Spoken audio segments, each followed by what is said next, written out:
Whoa.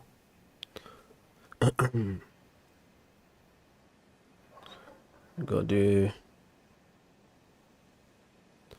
some hardware testing today. See what's up.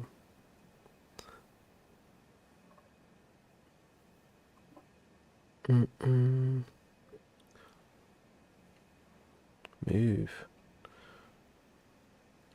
Test 1 2.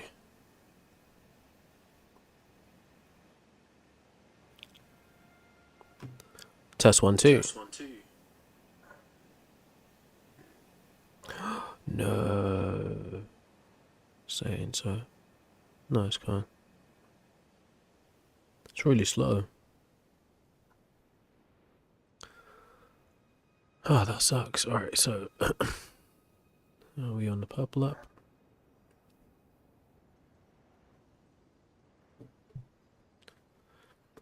Excuse me.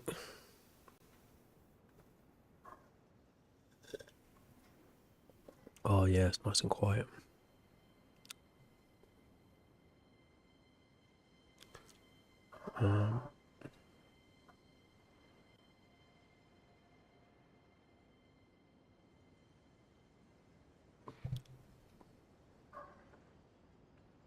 Alright, so trying something a little bit different. I'm not sure whether it will work where it's expected to work.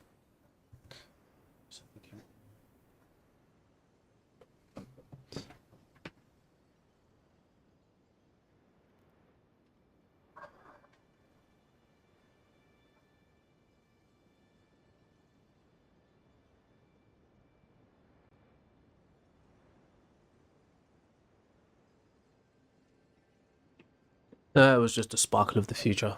So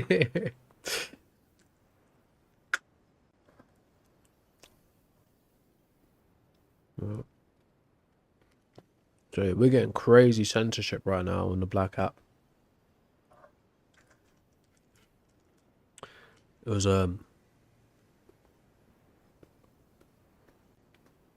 after Saturday. Don't know what happened. We may be experiencing something similar on the Red app right now. Just like yeah, I don't know. I could speculate till the cows come home. But what I am gonna do is crack on with what I'm supposed to do.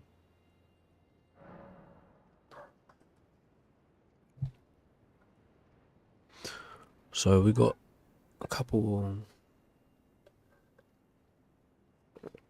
things going simultaneously. We're just trying to test out the bandwidth for this thing, see if it will work.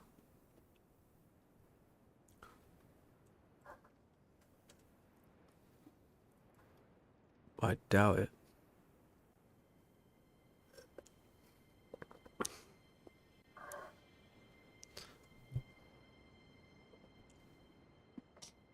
What I have noticed is although some people are being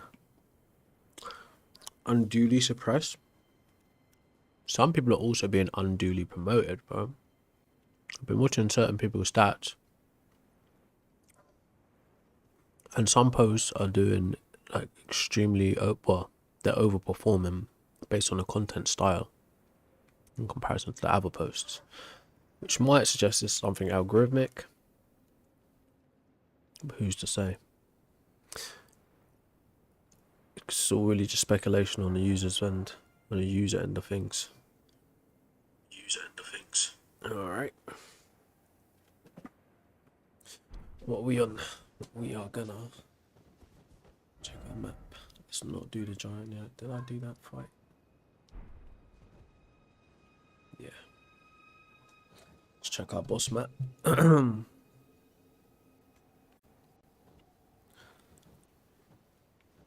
we might get a bit of glitching. Who's to say? Can't be sure. But where are we at? Icefield, we are. Oh, there's a boss fight in there. Number 11. 10 is taken care of. 12 is taken care of. 12 was Borealis, the freezing fog. Oh, no. What's up, Aziz? There's a lot of memes, bro.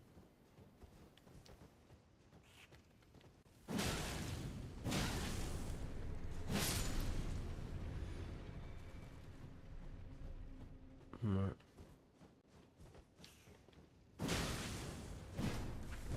Oh, she's at Italy.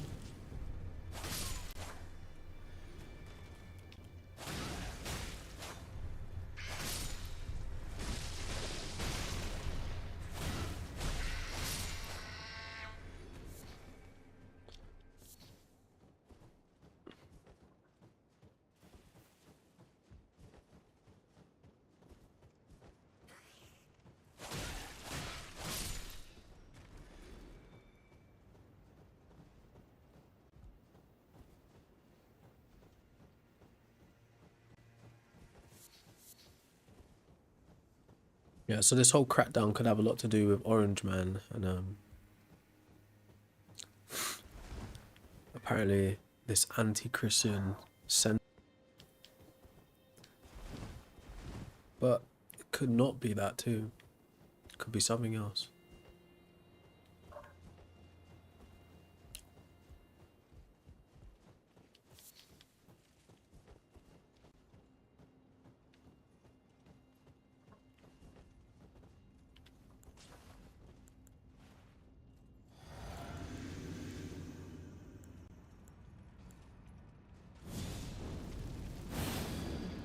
What's up, Tanner? Yeah, God's not real in my opinion either. I think humans invented it. I think humans invented all gods that we know about. Oh, he's a fire dude. That's close.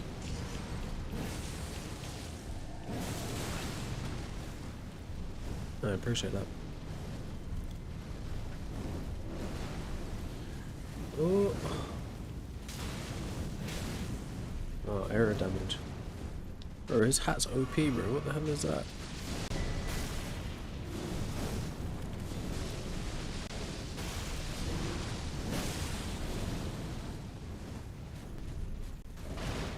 Damn, he can break the wood. Oh, I'm dead. Can't even see anything.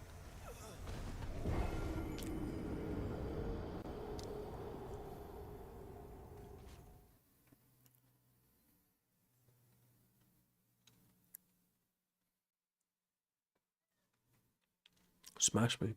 What's up, goat man?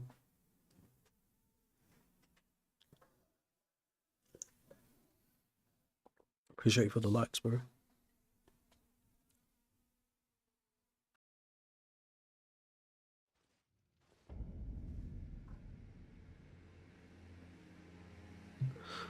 Happy Tuesday. I guess it's happy. What's up, Essis? What's up? How you doing? Not quite sure what's happening with the algorithm though, bro. Been snubbed if you will. Just give it some time, see if it goes back to normal. See, we'll have to migrate platforms completely. That's not looking good at the minute. Like, everything was fine up until Saturday, then after Saturday, just like nothing. I used to say.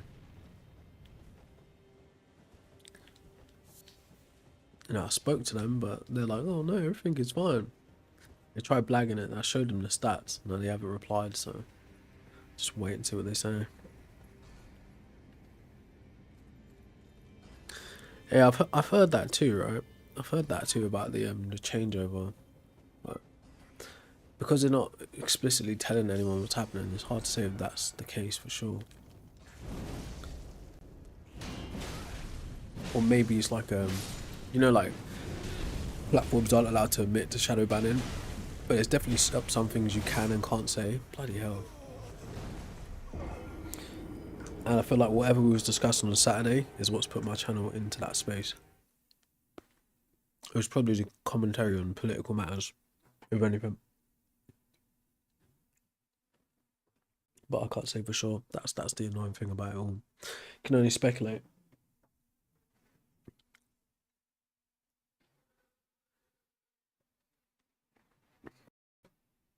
So back to the dead zone like bloody Garlic Jr.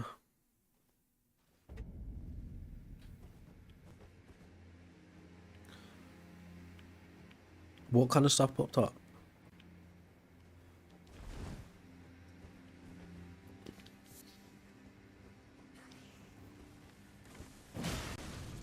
Ah, yes, yeah. So apparently that the weekend just gone was the official like handover kind of like part, whatever it was, business wise. But when I was looking it up, they said this is only supposed to affect people in America. But evidently, it doesn't seem to be the case. So I'm not quite sure what the deal is actually.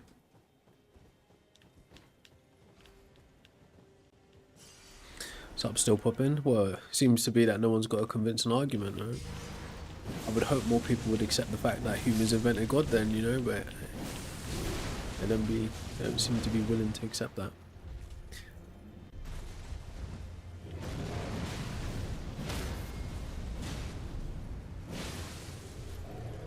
What? No, he's gonna cheat. He cheated. Lucky.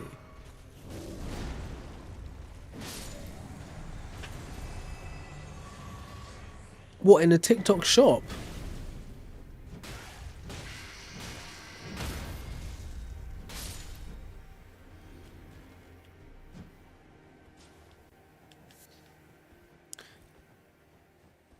Psh.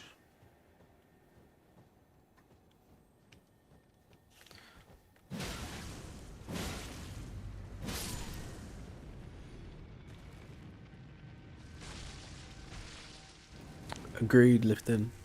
Absolutely agreed. It turns out like there's the two major ways you could argue that these religious ideas have been propagated is one through like indoctrination as young kids, and the other is through like force, through power, politics. You know, might, military might essentially. It says a lot. Now, although I'm pretty much against it in its totality, I still understand the pragmatic use of religion, and I think it's just a bit that more people need to be aware too. Fine, if you're gonna like stay within the religious framework for other reasons, fine, right? But let's not continue to lie to ourselves for thousands of years. No, that kind. No, I didn't create myself. Well, I created my perception of me. Right? So, speaking psychologically, I create my perception of me. But my parents made my body. If that's what you're hinting at. Why would that be the case, Akai? Sorry.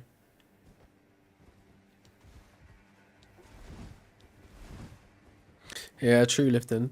But you say that actually, no. But when you look at how the state of the internet and like conspiracy theories and stuff like that, adults are clearly believing false things too. You know, so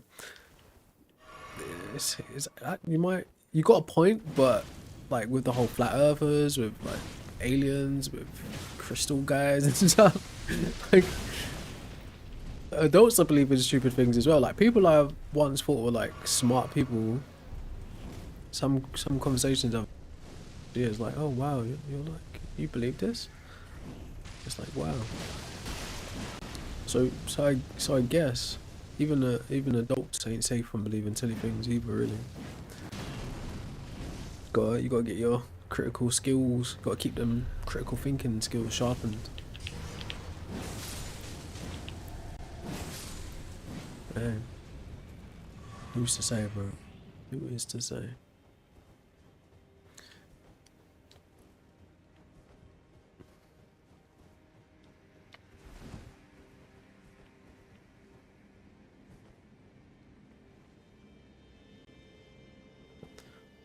Yeah, true, goat man. Just taking things on face value, or trusting people who supposedly have authority is insane.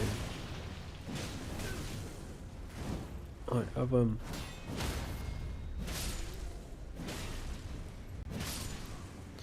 me some space. I bludgeoned the algorithm on the red app as well now. I appreciate you lifting. True, that is very true. It's not obviously, yeah. There's a big part of it is self-deception, but another part of it is like mass social, um, like what do they call it again?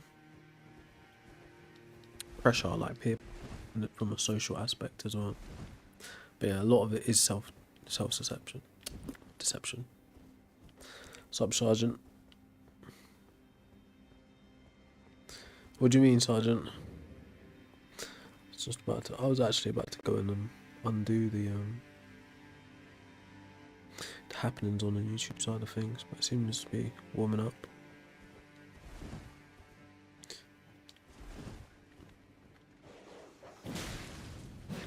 To be fair, right, I think, put it this way, from my schooling experience in Britain, right, we were never really taught how to think or how to learn. It's always like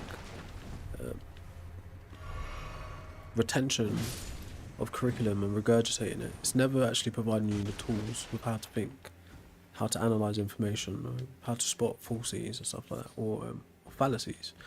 So it's not surprising that most people don't actually get through life with the the necessary skills to think critically in the first place, you know. Yeah, but that's the thing, right? And it's not, to me, I think of it as someone who's had to do a lot of like self-study. I think of it as a skill you have to learn and practice and keep sharp with, because you can easily not lose it per se, but you can let things slip incrementally, day by day, till you don't realize where you are psychologically. What's up there, Dawn? Yeah, it was a great game. So I think it's a skill that, one, and you got to think about it. Like, I can't remember who wrote the book about the levels of propaganda and like false information out here as well. Those tactics are upgrading of how to fool people, how to use dark psychology and manipulation. So in order to be able to protect yourself from that, your skills and understandings have to update too. What's up, Elsid? How you doing,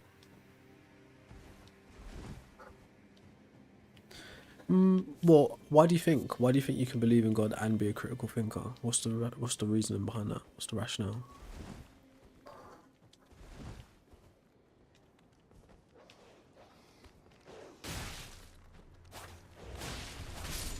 I mean, I was reading about some of like a Renaissance period, some early Greeks and that in philosophy.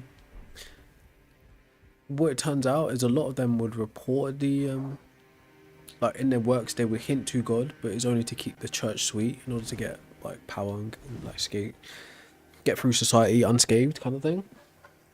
So like they would hide their more scathing critiques of things in order to keep safe, right?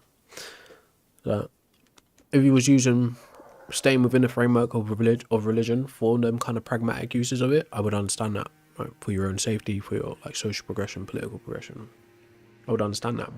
But to say you're capable of using critical thinking and believe in something that is just like it demands you switch off your critical thinking, I think that's a contradiction. Yeah, exactly. Elsa, it is imagination. What's up, Matthew? No, no, I don't think so. I don't think I'm appealing to conspiracy. Well, I could get the book out, but that's a bit long, right? But yeah, through the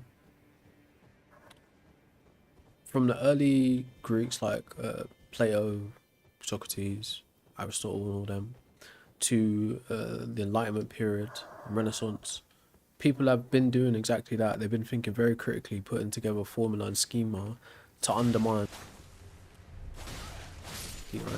But they couldn't, in the societies that they lived in, they couldn't come out outright and like just be against the church. The church had way too much power, bro.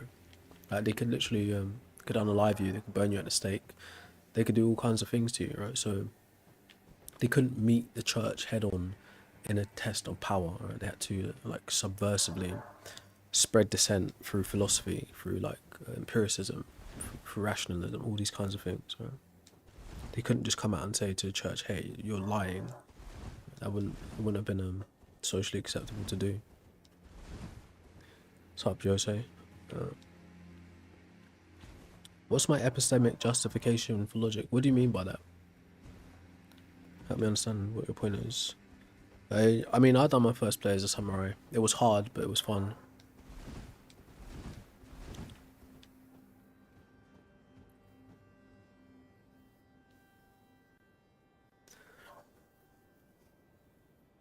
Exactly, I agree with that, El Cid, right? As someone who would take the position of an agnostic atheist, I'm atheist to the gods that have been presented to me because they're quite obviously human inventions and conceptually flawed, and there's no evidence of them.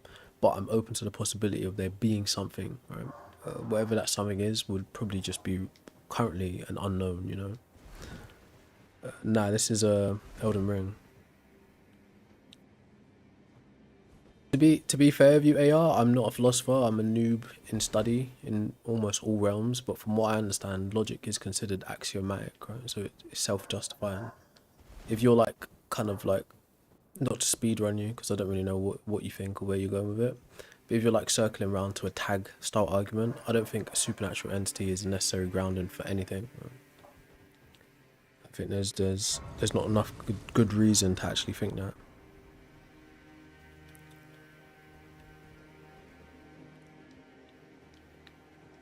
No worries, bro.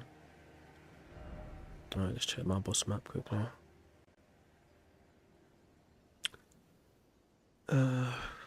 Where are we? Facing Snowfield. We got 14 is Bloody Finger. Oh, I know what that is. That's the it's the Rivers of Blood.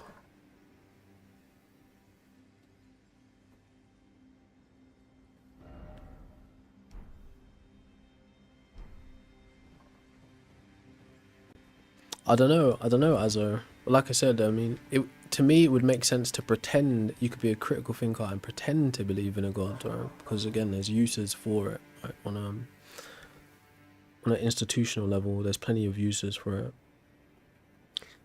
You could be a critical thinker and make up a god and use that too, but so much for being a genuine believer of a god. And well, actually, maybe he's not wrong, right? Because like skepticism is a thing, but you can't really be too skeptic about something you don't know. No, yeah, I'm going too weird here, right? But he might have a point.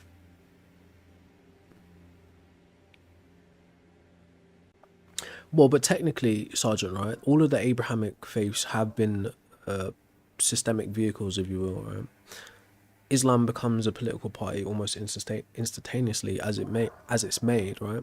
The early followers of Jesus, those kinds of people were like you know unalived and moved out of the way so that Rome could take on Christianity. So as it forms into a thing where like everyday people can be a part of it, it is already an instrument of the state. Okay, Israel, it's not just their culture, but it's their governing like the Mosaic laws and all that kind of stuff.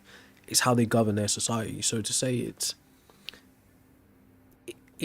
like some people would liken those Abrahamic faiths to the earliest political parties in them as in themselves, right? If that makes sense.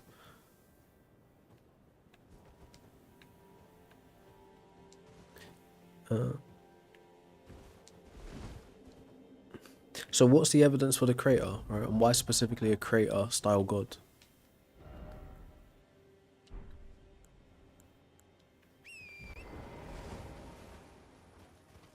Sup, so cool. Yeah, I think that's part of main part of my hypothesis, right? So the earliest humans would have used something called agency detection device, which is essentially them saying, I have a mind, but I don't understand said event like lightning or thunder. Therefore, there must be a mind higher than mine who either understands that thing or is responsible for that thing. And that was kind of like early human God of the Gaps. But the actual device in which allows for God of the Gaps is that hyperactive or hypersensitive agency detection. So it would have been used as an explanatory device in the first place. But yeah, I'm on board with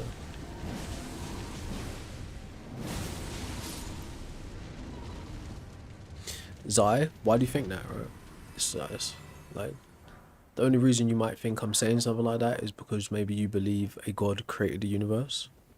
But have you got good enough reason to think that's the case?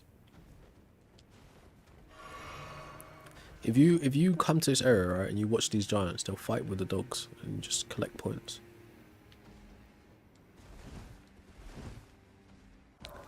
I mean, yeah, I think you can be a critical thinker. But again, like I don't think put it this way, I don't think the idea of being a critical thinker is some kind of panacea that makes you like you know, makes you not susceptible to bad things. I don't think that to be the case. Because critical thinking in different fields of study implies or entails different things, doesn't it? So put it like this, you could be a scientist who uses critical thinking skills in your everyday study or job, but then not apply the same like stringent kind of criteria to anything else in your life. So I kind of get what Sergeant Dodger is actually saying from that point of view. But to be critical about believing in God, I don't think that is like, that makes sense of that, if you understand. Now that's circular, Azu, right? To say that there's a creator, right? And then say who created, like it's just circular, bro. Put it this way, you're already convinced that there's a God who has anthropomorphic features like having a mind, being able to create, being intelligent. So then you look around and you say, oh, I believe this creationist story, therefore what I see is the product of that creator, right? But there's no good reason to think that.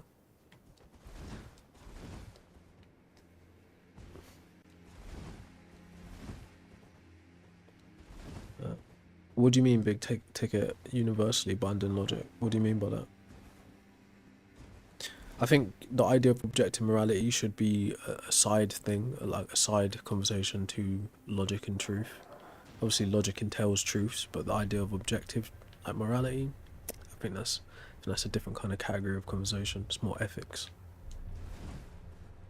AR, I mean, I think good and evil are just descriptions. I don't think of them as like distinct substances on their own. I just think of them as descriptions. Descriptions derive from value judgments.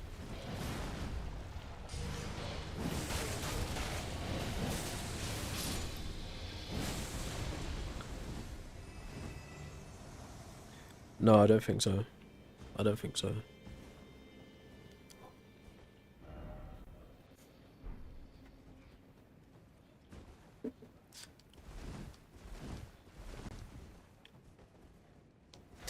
Marcus, what do you mean? What trolls? Bro, I'm on a social media timeout at the minute. It's not my doing. Definitely not my doing.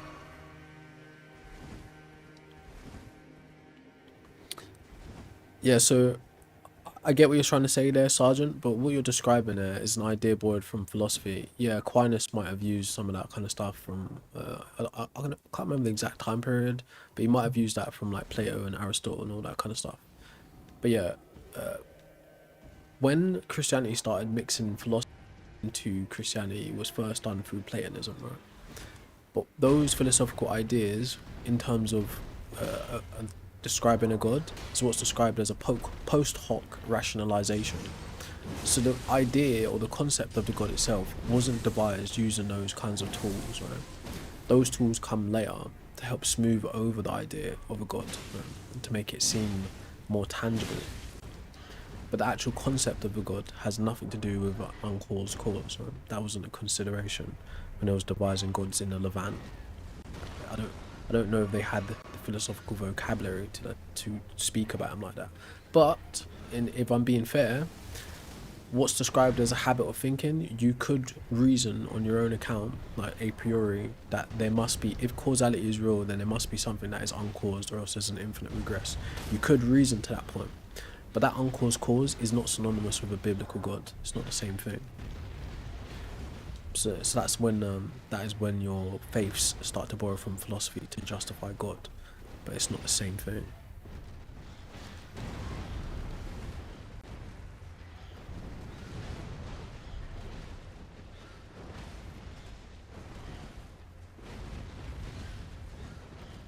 And yeah, that's the thing as well. What I was looking into the other day is there are various problems with our current understanding of causality. What we call causality, right? Causality may not actually even be a thing at all. So to say that things have a beginning and an end might actually be incorrect. It might just be a human observation kind of thing. Like, not to get too weird. It's gonna go too weird.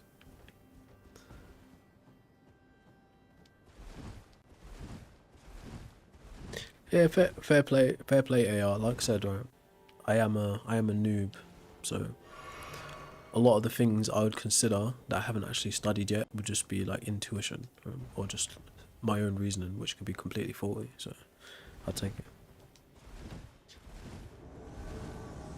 Oh yeah. Shit.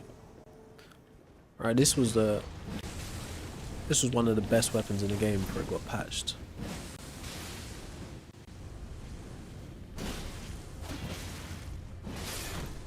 What? How did he parry that while getting hit?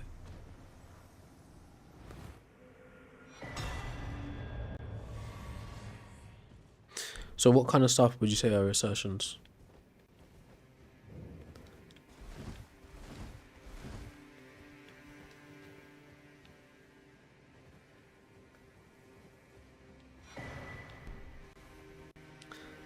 That's a nice projection you done there, AB.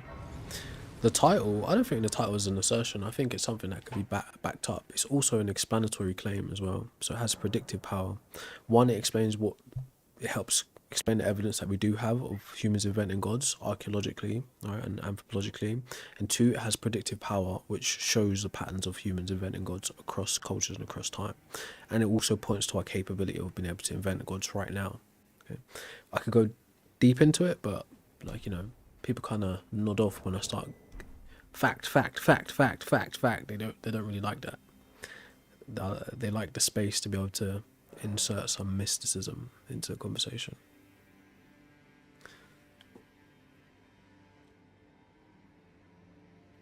Rakghoul, yeah, I would say.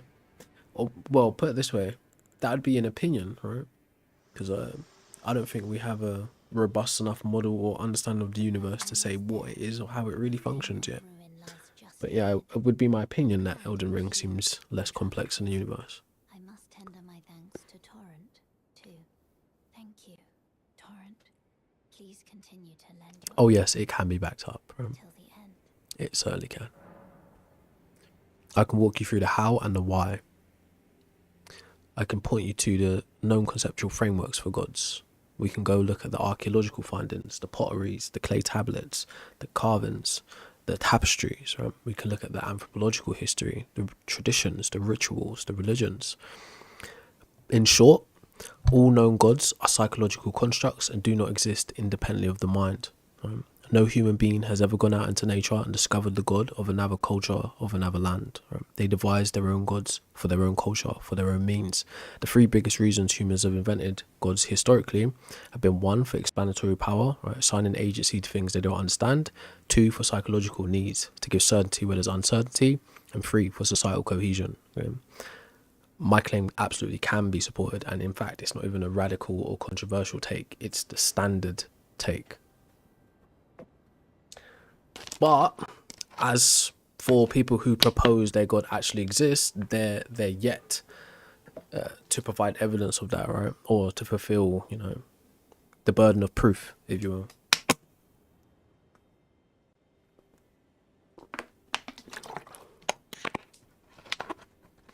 It seems like you thought you were smart, yeah. So you just devolved into meta. Do you know what you could do if you wanted to prove me wrong? You could present some evidence for your gods if you wanted to, right? Or a really good argument for it. I'll take a logical proof.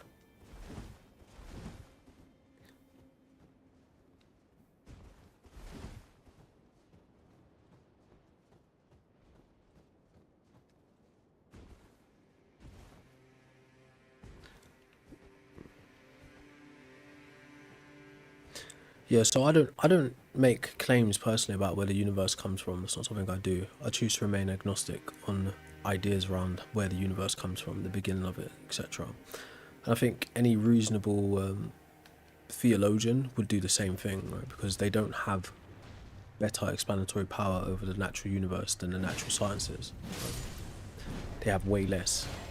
And if the actual natural sciences haven't got a consensus on said beginnings and where things come from, then who are you to say that you have a greater understanding than them, just based off your beliefs? Your beliefs don't point to facts about the universe, just things you believe. So personally, I remain agnostic about where the universe comes from. Right? I know science has got some robust models and theories, but personally, I don't know. Right? Some would argue that you can't have a true model of the universe while being a constituent of it. but that's just an opinion. Yeah, do you know what agnosticism means, bro? You could be agnostic about any number of matters. So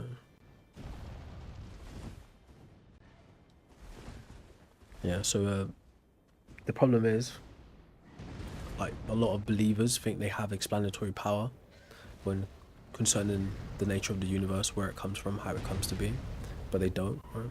It's one of the biggest mistakes that theologians or just average believers make, and they're only saying that explanatory power based on what's told to them or reported to them in the book. But real Bible scholars, biblical scholars, will tell you Genesis is not supposed to be taken literally, because it doesn't align with what's found on Earth, in nature, in science. So any believer that's trying to argue with you about how the universe comes about is really just it's for your own entertainment at that point.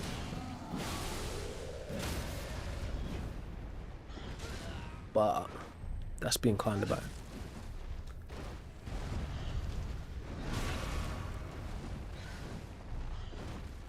What?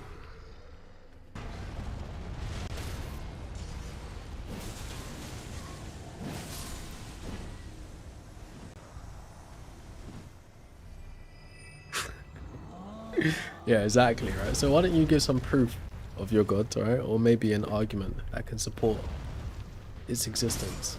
Ooh, slammed. Slammed by the Yeti.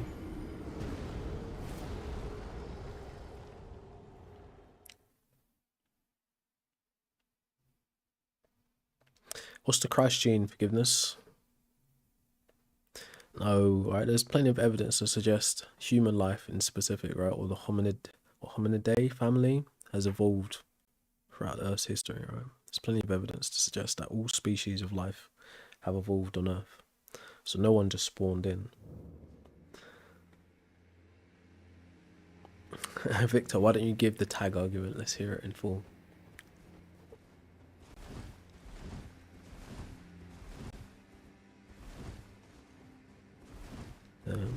Redelius? No, you can't see your own brain unless you're looking at like a scan or an MRI or something. But no, you can't see your own brain. So Burnson, smart man. But I say that, but I am still willing to be wrong. I leave the door open to be wrong. That's why I say change my mind. But I think currently there's plenty of evidence to suggest humans have invented all known gods, and no god that we know about actually exists as an independent entity outside of the minds of the humans that devise them or believe in them.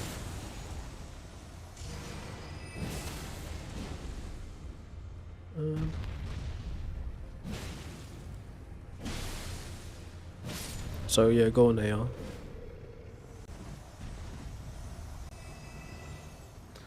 Alright, I don't want to do the fire giant because I think I might end up messing up the quest. I want to be able to save, what's her name? So see if we can open up the bottom of the lake. We need 2 items, 2 parts of the gate.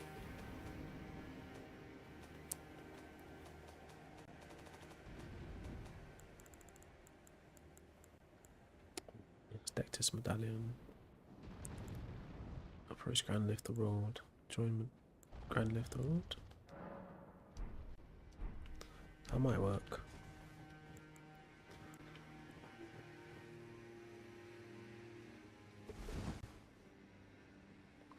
Alright, so explain it. Forgiveness. If there's proof of that, explain it. You know. Brooklyn, that's untrue. It's untrue. You should probably look into philosophy, moral philosophy, ethics, meta ethics, virtue ethics, utilitarianism, consequentialism.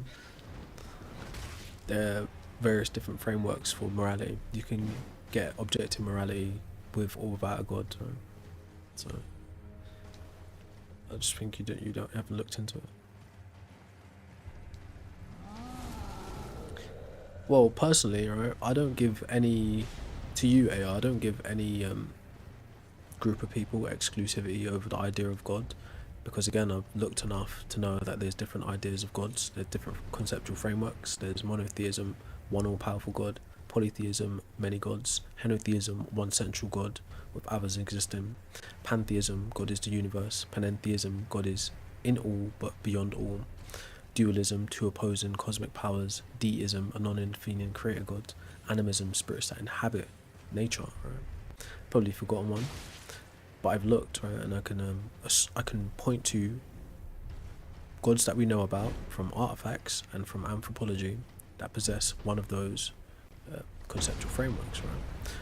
So knowing that, I don't give any religion or any culture of people exclusivity over the idea of God. I treat them all evenly, right? Some have more robust explanations or rituals and religions than others, but the actual God itself, the central deity or supernatural entity, I treat equally.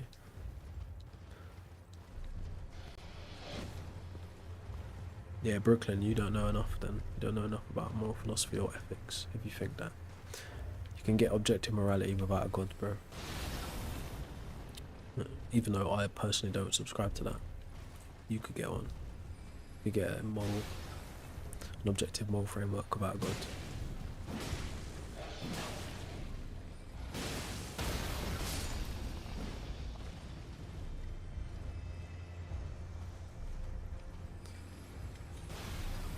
What is throwing? Oh, it's the giants, isn't it? Oh, these dogs are dangerous.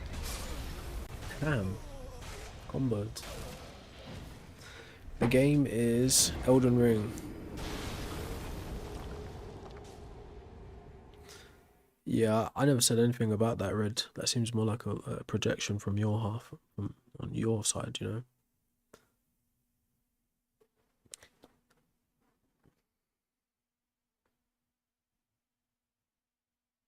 Well, Victor, I'm not like an analytic philosopher type of guy. I don't mind you laying out a non-formal argument for tag. It would be much better on a platform like this. An informal argument.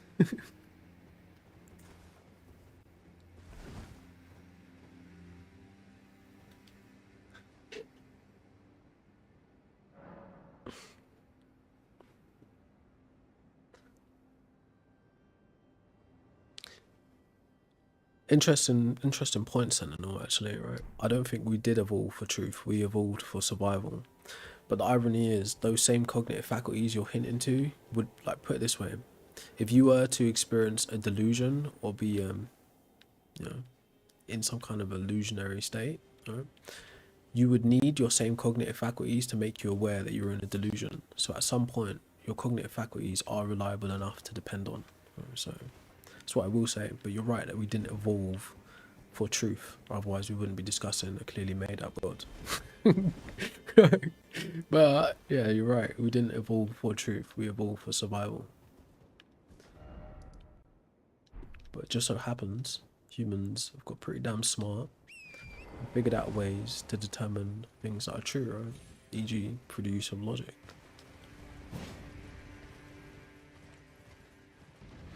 Yeah, Victor. Again, I'd prefer just like a normal style argument for tag. I don't do analytical type of philosophy. It's not really my style.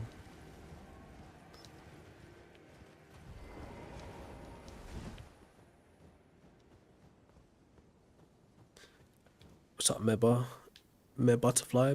I think the reason is just my opinion. It's part of our evolutionary trait to place something that's unknown as a threat to survival. So regardless if we have right information about it or not, filling the unknown with information buttresses our chances of survival, which goes back to the early inventions of gods, which was using a hyperactive agency detection device, basically assigning agency to things we don't understand. Humans still have this capability today and still use it, which is why a lot of people talk about paranormal activity. They assign things that they don't understand agency. To say, if you don't get what I'm saying, assigning agency is like saying the wind slammed the door shut, right? So we make up a story saying there's a spirit. A spirit represents a mind, like a person, you know, like it has intention behind its actions, and that mind with intention is agency, right? So that mind with intention slams a door shut. That's hyperactive agency detection in action, right? If that makes sense. Victor, no, I don't do things like that on this platform, to be fair. At Brooklyn, I didn't.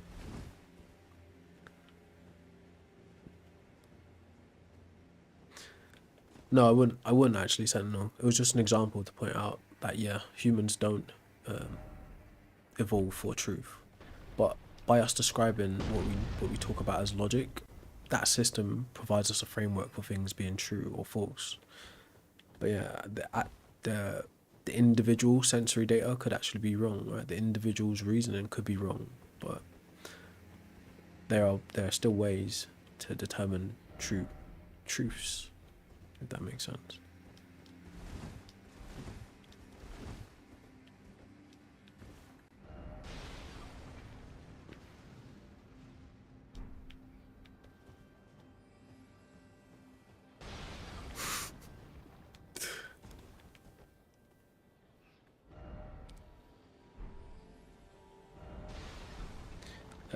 No, I don't, Brooklyn. I don't believe in evil. Stop turnover.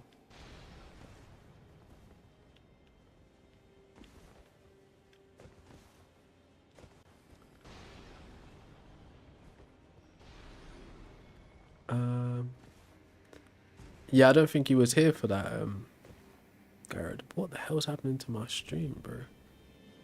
Oh, this is actually happening on the PlayStation. It's not even on...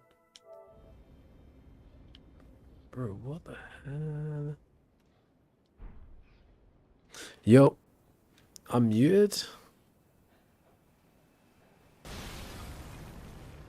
Yo, I'm muted. Nah, I'm not muted, but my computer is crashing. That was weird as hell. Still crashing. Wait, let's just try ending the game first. Alright, sorry.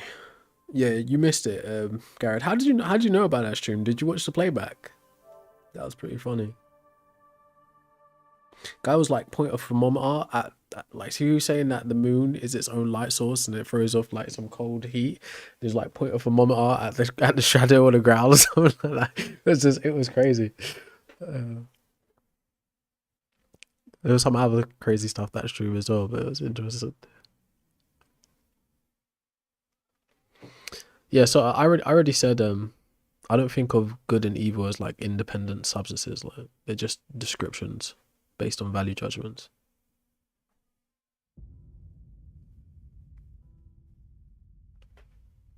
So Victor, I'll be honest with you, I've never seen someone beat around the bush so much to deliver a tag argument. I've never seen anybody do that. Never seen anybody beat around the bush with jargon so much for a tag argument.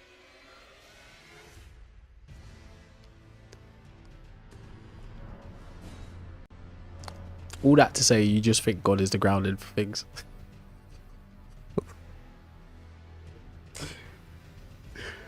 Oh my God.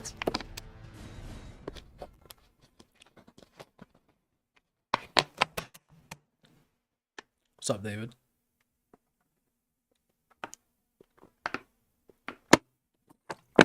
There was a guy, so at the same time, like, I don't want to alienate viewers and that, but at the same time, one guy was arguing for flat Earth, another guy was arguing for existence of aliens. Then we started playing Wolfenstein, and we got to that part where he was talking to the crazy guy about conspiracy theories, and the crazy guy talking about conspiracy theories was talking about the exact same things as the people in the comments, and it was just a beautiful moment of synchronicity.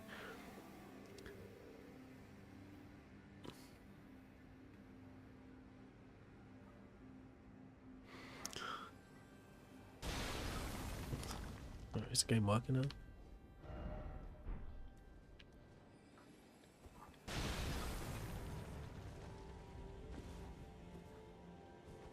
Yeah, anyways, all that to say, right, I think humans invented God. I think all known gods are psychological constructs of the mind. I think humans devise concepts of God for various reasons. Three big reasons is explanatory power, psychological needs, and societal cohesion. I think they're the biggest reasons people invented gods historically. So yeah, to be fair with you, Victor, I haven't read through all that jargon. I do kind of know what the tag argument is. I don't want to be facetious. You might have like a a unique take on a tag argument, which might not be what I'll be replying to. But yeah, I don't see a god necessary to be the grounding for anything. I think I would just so there are two ways to approach this, right? There's like the attack on the presuppositions that you're making, and then there's just like straight up Occam's razor type jargon cutting, jargon busting, if you will. That's what I read, but yeah, I don't find God necessary grounding for anything, right? I think when you invoke a supernatural entity as explanatory power for natural phenomena, you create a big problem because you don't understand the nature of the God itself, right, or the supernatural entity, and you can't explain the mechanisms in which it does things. So now you're left with the problem of not knowing anything about the supernatural entity you're using as explanatory power and not knowing much about the natural phenomena that you're describing. Now in this instance, the things you're describing are immaterial, like logic, maths, like epistemology and ontology, if I glanced over what you said properly. But yeah, I don't think those things require like a god mind for them to exist.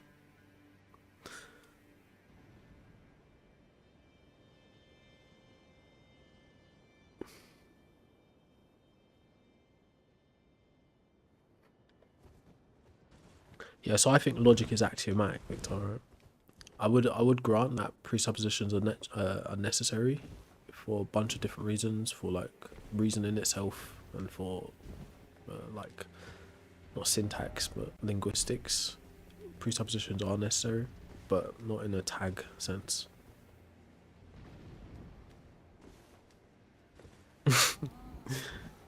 Bro, like tag is yeah. Anyways, alright.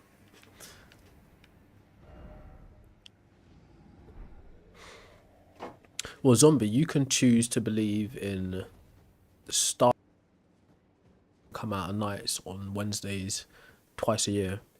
You can absolutely believe that. But does that make it true? Now, I just made that up. You could say I invented the concept of that specific character just now. So, I can believe it. Doesn't make it real though.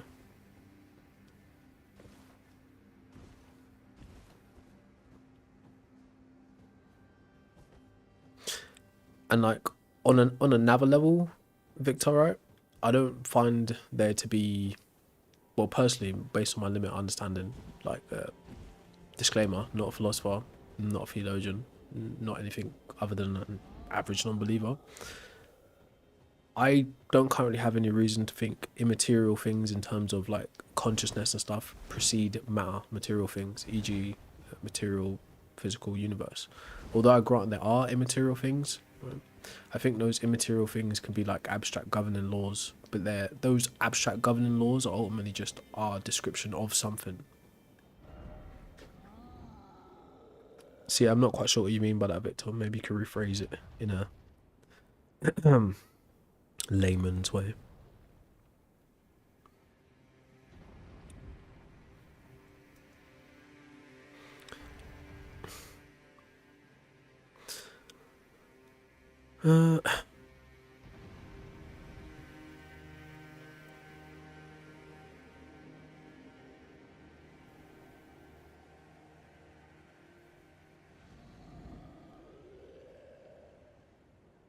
Alright, so I want to make sure we get the ending where we save the girl.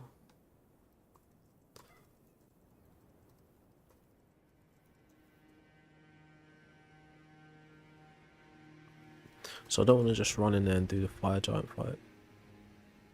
Save Melina, the girl maiden. You must prevent her from sacrificing herself. The forge of giants. This requires a complex multi-step process involving inheriting the frenzied flame, burning the tree yourself, then curing yourself of the flame by avoiding a bad ending. Do not let Melania burn herself. Oh, no shit. Step 1. No shit. Go to the sewers underneath Lendell Rock Capital, defeat Morg the Omen, beat the boss.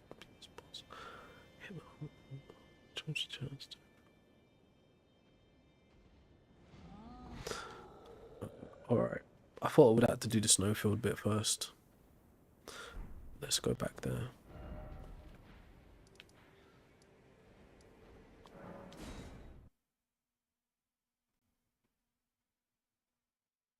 Go on, convince me.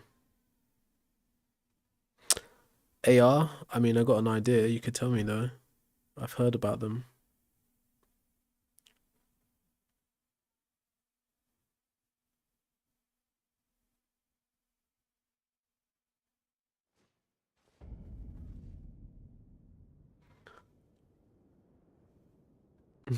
So can you demonstrate that one exists, Mercurial?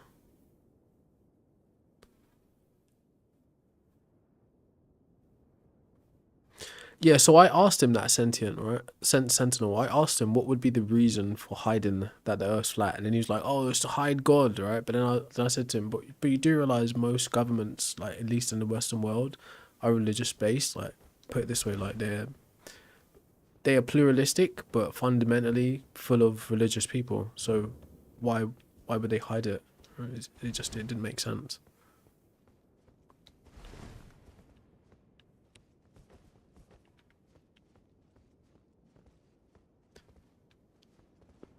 I swear I used this elevator already.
Well, no, I don't actually presuppose you have a self, right?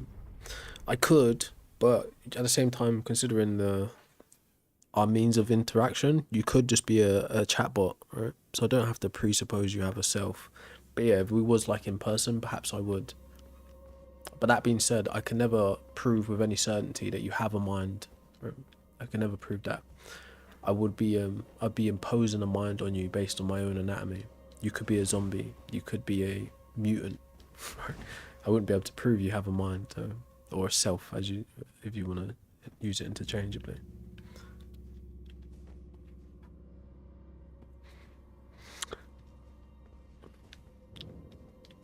Yeah, but again, logic is something we describe, but it seems to be fundamental to the universe anyway, right? Which is why it's described as axiomatic. For instance, is the God you're proposing logical? Does it act using logic, or is it illogical?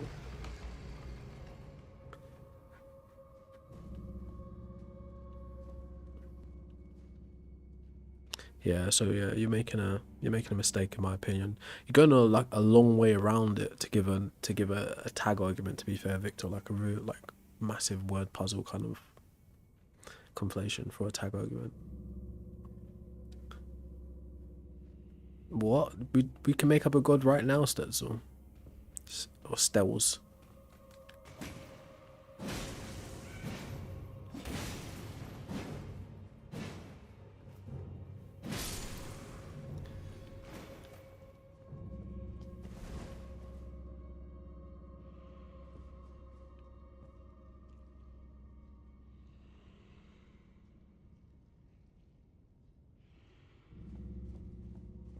Right, this area is a bit dangerous.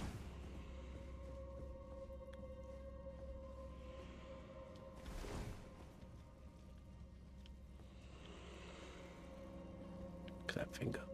Yeah, didn't even need it. Oh, I'm stuck in here. Oh, okay, we're good.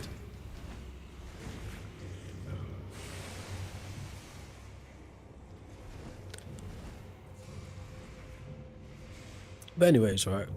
I'm saying humans invented God. All known gods are psychological constructs that do not exist independently of the mind.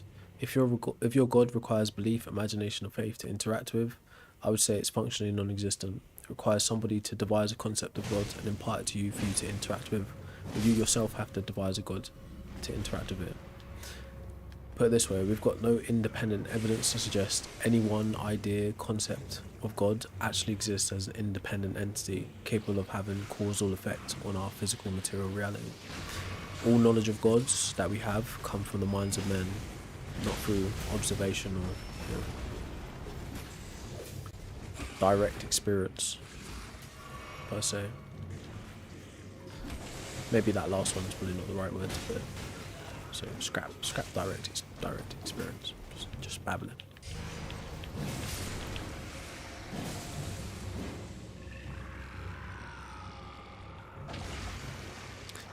Yeah, I think the universe itself could exist without humans. I think the universe itself, our planet, our solar system could exist without any minds there to observe it.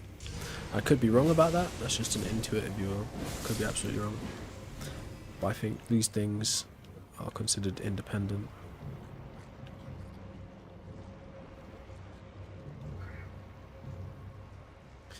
Quill, yeah, so the three main reasons humans have invented gods throughout history is one, assigning agency to things they don't understand, using hyperactive agency detection device, which is an evolutionary psychology trait found in humans. The second is for psychological needs to give certainty where there's uncertainty around existential questions like what happens when we die, where do we come from, is someone responsible? And the third is for societal cohesion.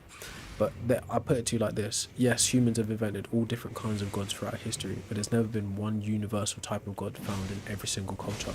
They've always been different and have always been devised to meet the needs of the unique people in that culture. That's why we have so many different types of gods. We've got pantheistic gods, panentheistic gods, polytheistic gods, henotheistic gods, deistic gods, dualistic gods, animistic gods, monotheistic gods, right? And they all have different roles and play different roles for the societies that produce them.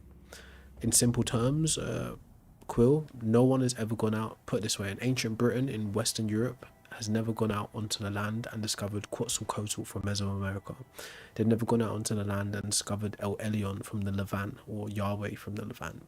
They've never gone out onto the land and discovered Odin or Zeus.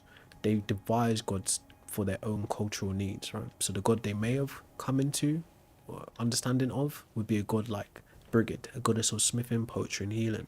Very specific. Now I could use that metaphor across any region and any time. I've got a nice table designed to show you exactly what god comes from where, for what people, and what role it plays in the society that produced it. But yes, humans have invented gods across cultures, across times, right?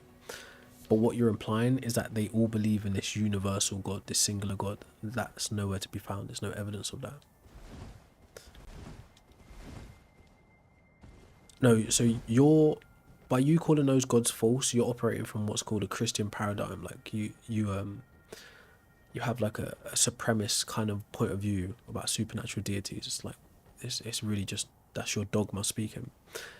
Your God the Father is no more important than El Elyon, than Yahweh, than Baal, than Marduk, than Asherah, than Ra, than Inanna, Anu. It's no more important. Your idea of them being false gods is part of your dogma, your doctrine, okay? But just in the same way you consider those other gods false gods, other people consider your God a false god, right? So you're not making a substantial kind of point there.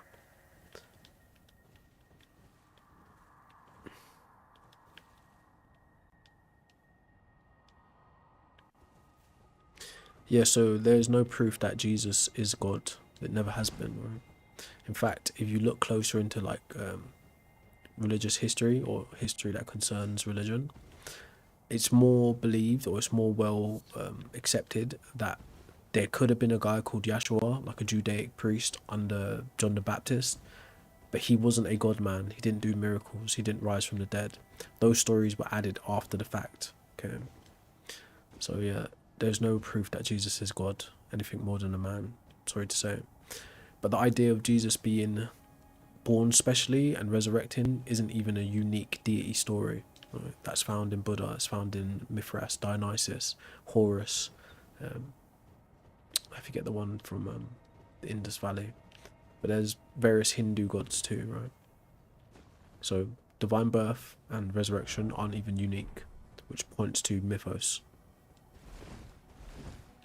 But yeah, as for God, as for Jesus actually being anything more than a man, there's no historical evidence for that. It's just a story within the Bible and the New Testament at that. Hebrews and Israelites would never accept that to be the case either. Muslims wouldn't accept that to be the case either. And they're all part of the same Abrahamic family. So consider that.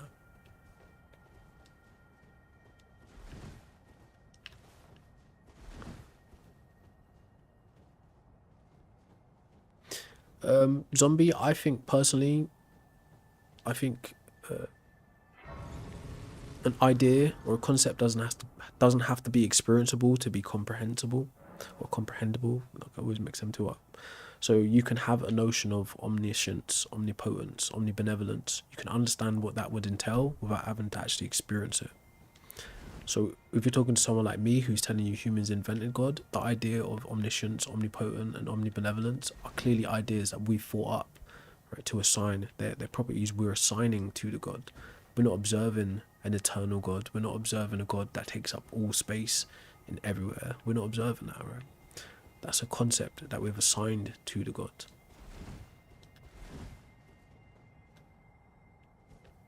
No, I don't think that's true, bro. Like sometimes I watch Christ Before Jesus, Deconstruction Zone, Trust But Verify. And those guys are really on ball with one, Christian history and scriptural critique, and they know way more about these kinds of matters than me, and they would dog walk you for saying things that you're saying, essentially. It's not really a build. It's just a cobble together. Can you see the stats? Unapologetics as well, yeah.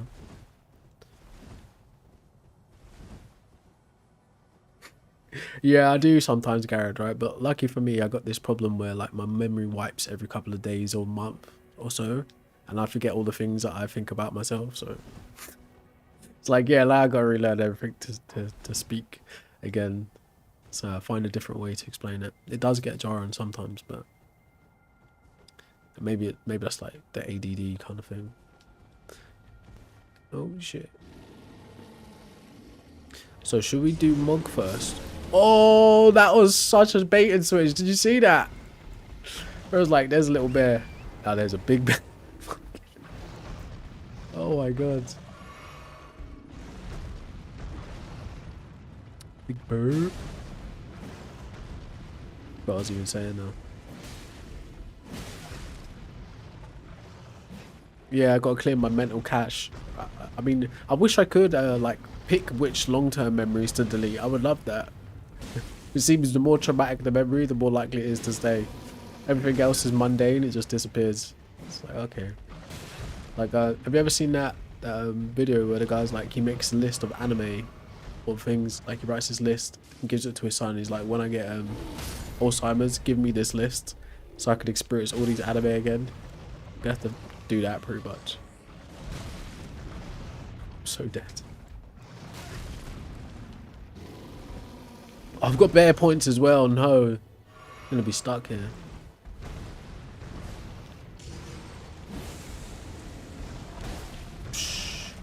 I wonder if this was the guy in the snow. Damn it. Too late to find out.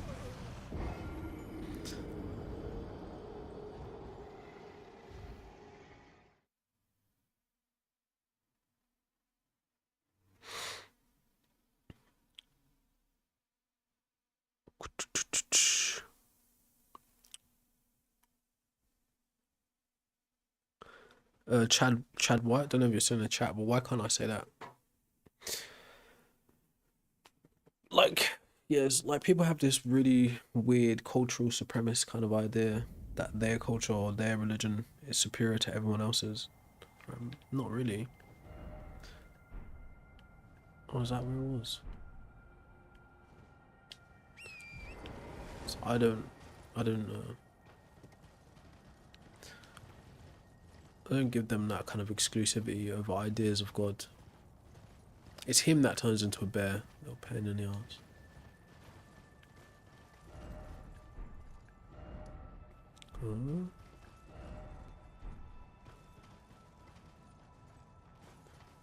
Oh, watch out, there's a cliff.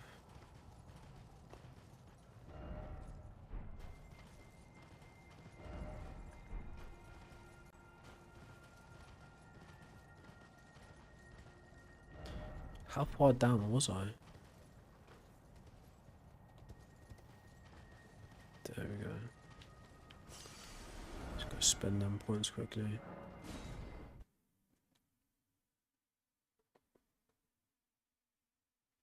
But yeah, I'm saying humans invented God. If you disagree, feel free to present some evidence to the contrary, or, you know, an argument that's really convincing. I might change my mind.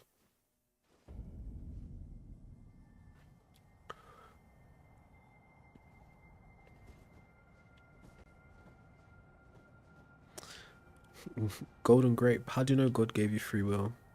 Can you even demonstrate free will, bro?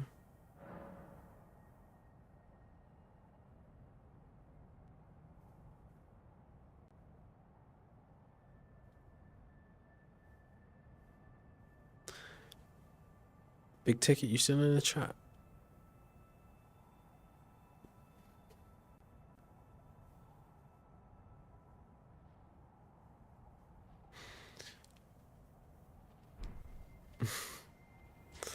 Yeah, I guess, Jared. It's kind of standard anyways, right? Let's just enjoy the game. Use my skill point.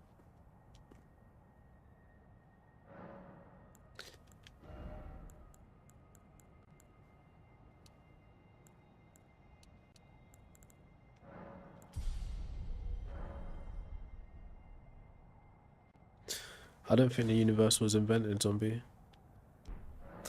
Can you give me a good reason to think it was invented?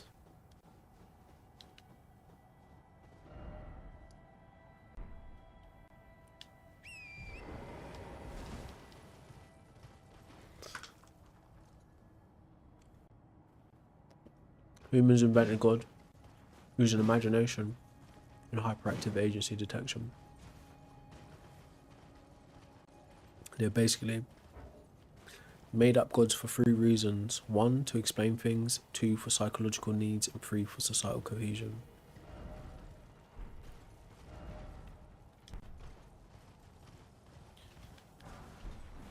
Oh, what are you?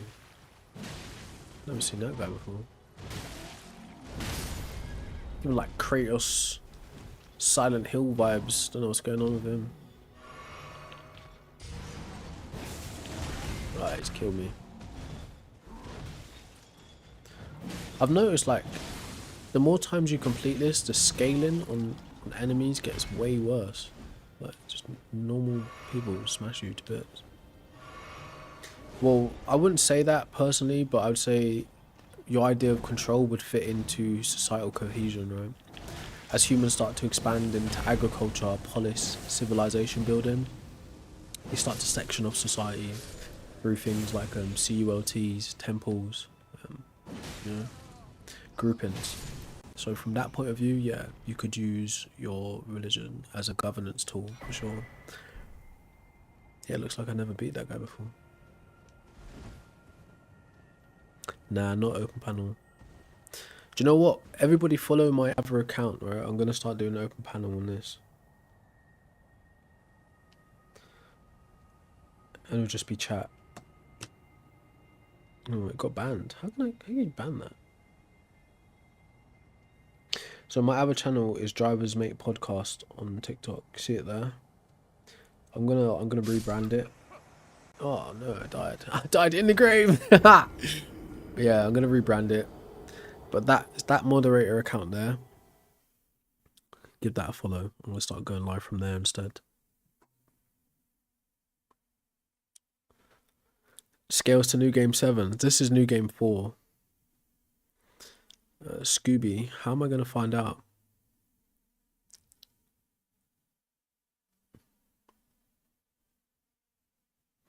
But yeah, I'm gonna start doing open panels. I think the best way to change my mind, Legacy, one, I would acknowledge that I think I have the capacity to change, right? I've believed things before that I no longer believe. Like I used to believe in a god, like a Christian type of god, which I no longer believe in. So I think I have the capacity to change when given new information. But I think if you was to try and change my mind just through like conversation, one would be a really sound argument, right, that a layman like me couldn't spot flaw in, and two, a maybe some empirical evidence that we could all go and check independently. I think they're probably the best ways. But who's to say? You might have some really creative, unique way to change my mind that I just haven't thought of yet. So who's to say? How long you been playing, David? Yeah, I agree. I agree. If you're committed to misunderstanding someone, yeah, it really doesn't matter. But I don't think of myself as that type of person. I converse with different people, different ideas, all the time.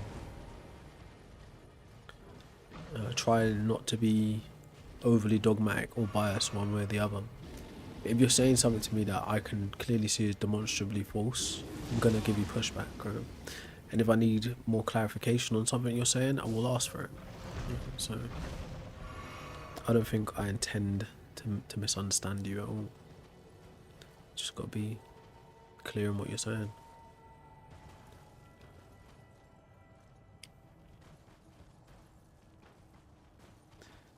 Hey, no worries, zombie.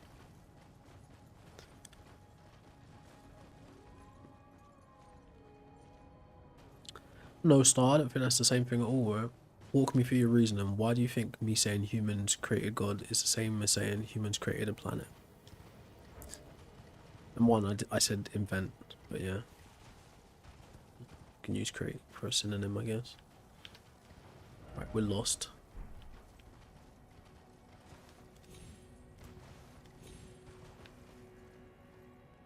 I wondered if using this would make a difference.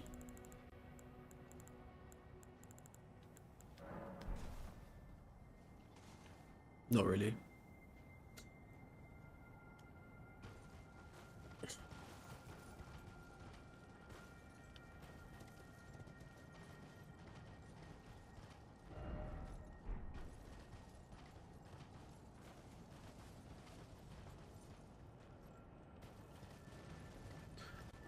Alright, seems to be a cliff.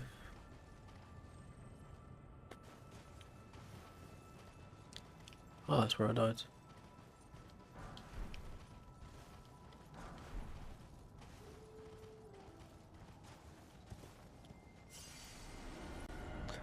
There's a map. I'm on the snowfield. I'm on the bottom half of the snowfield. I'm lost myself at the minute. The Dead Sea Scrolls confirm what? I don't think the Dead Sea Scrolls say anything about Jesus, if that's what you're saying. I think they pertain more to the Old Testament. I might be wrong though, I can't remember.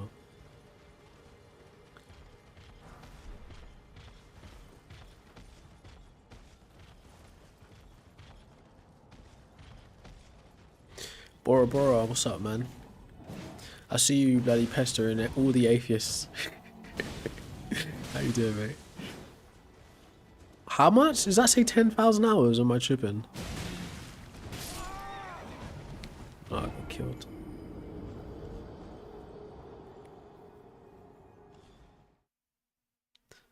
This is the 4th playthrough. So what would count as an encounter with God, Bora Bora? How would I know it would be an encounter with God? How would I be able to discern that it's God that I'm having an encounter with? And maybe not like a demon or the devil or a ghost or a psyop or D-Rugs. How would I be able to discern that encounter from any other? Or an alien? 10,000 hours, bloody hell. So you play DLC as well, bro? That's a lot of time. I mean, this is like such a big game that you could get lost playing this for a lot of time and still not really see everything there is to see, which is great. Yeah, I ain't got a DLC either. Give an example, bro, right? How would I know an encounter with God? You say that, alright? You say that, but if you're gonna grant supernatural things exist, then it could be any number of other supernatural things too, right?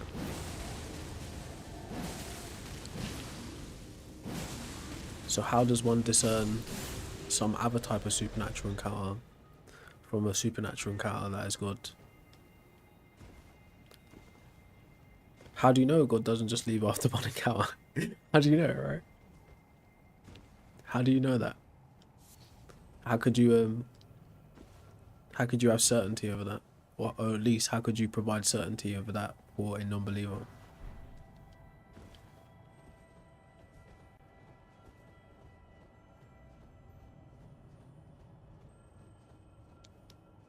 Yeah, very likely, Garrett. I forgot, what was that prediction you made last time, bro? Because that was kind of spooky. I forgot to put chat on as well. My bad. Like, sorry, YouTube dudes. Wait, where is chat? There's chat. I can barely see it though. It's like opacity is too high.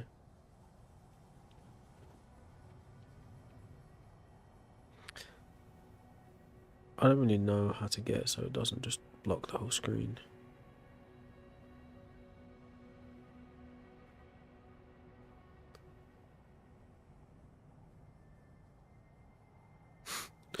Let's make it black and white.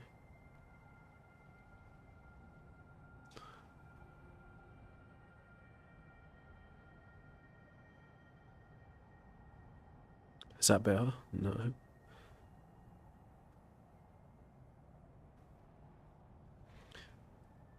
Huh. Oh, there's the opacity for...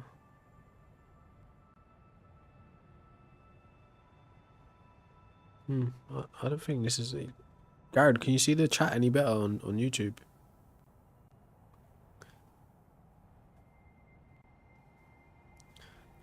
Psh, it's still invisible. Ah, I think I know why. Alright, we'll bring the opacity down a little bit. Sorry, TikTok. I'm just trying to get the chat to show on the YouTube side of things so people can like be in both conversations. It's just dark.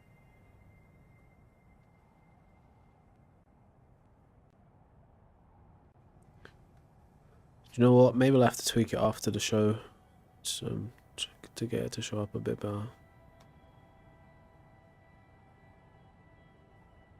At the minute, it's not looking very clear.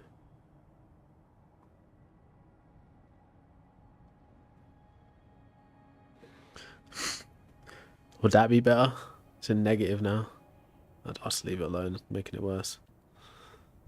Just making it worse, I know.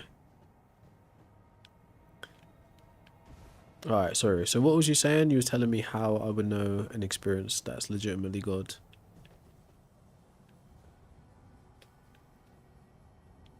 Alright, I'll leave it like that for now, Garrett. Odd tax, what did you say? Well, how do you know that you have God inside of you, right? Where did you get that idea from? Again, how does one differentiate a legitimate God from, you know, a ghoul or a demon or a devil or something? How would you differentiate it? Surely, like, good feelings wouldn't be enough.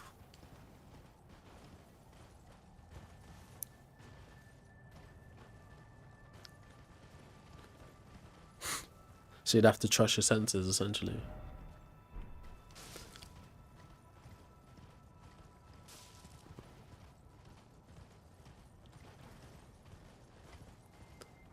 Exactly, GMD. That's what I'm saying, bro. That's what I'm saying. It could be any number of things. That I just could be my mind just tripping out. How would I know for certain that it's God? Could be someone snuck me some bad mushrooms in my soup or something. Could be anything. Alright, we're making progress. That's good. Let's get out of this fog.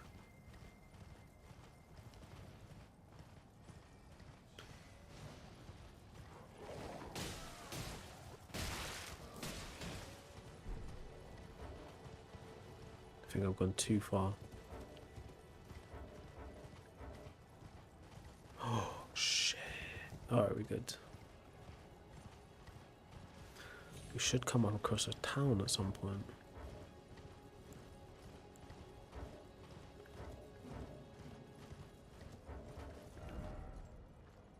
Yeah, we're close.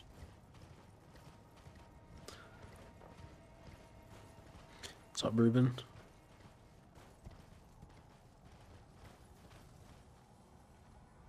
What do you mean by progress? That seems kind of like a bit vague.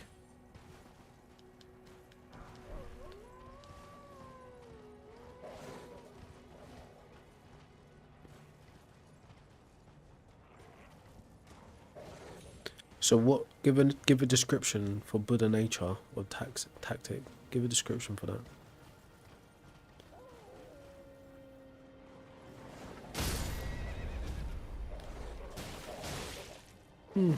I don't know if that would necessarily be a good thing, though, right?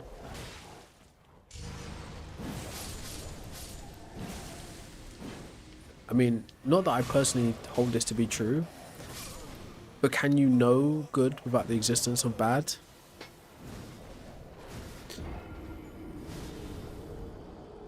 I've read some Bible. Some Bible.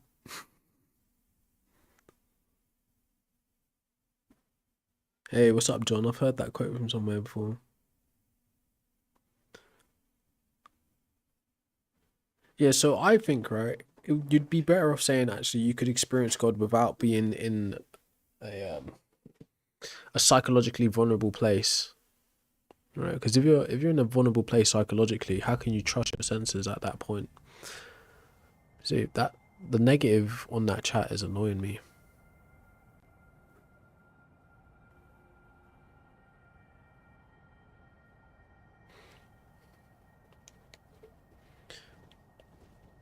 Put it this way, if you're in a like, why wouldn't God show up at just your happiest moments, so you could be sure that you weren't just depressed or manic in some way? Why when you're psychologically susceptible or weakened? It's true, right? But personally, I still hold to the fact that I don't want to be corrupted by religious texts, right?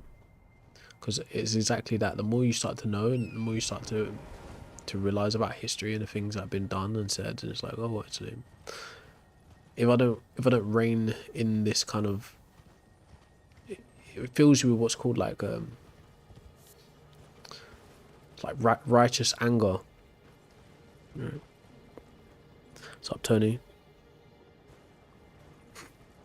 Why are you anti-democracy?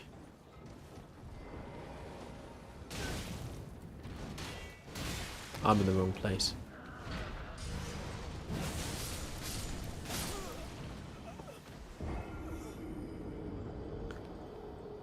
I do think humans invented morality, at least as a descriptive system of a set of rules. But without, like, forget that definition. Humans invented ethics, so I do think that too. There are different types of moral frameworks. There are different types of ethical frameworks and systems. So I do think humans invented morality too, actually. Yeah, I'll call on you. Actually, David, right? If you got a quick, short way to make sure we don't kill Milena, we don't sacrifice her to the fire, I'd appreciate that. I looked on Google, but it's taking me through some long steps. I do know we need to go to the bottom of the snowfield and see old Mogman. What's up, Drew? So how did you know you experienced God? What was What's up, Benson? Yeah, Benson, we were talking about your alien story earlier on. What's up, bro?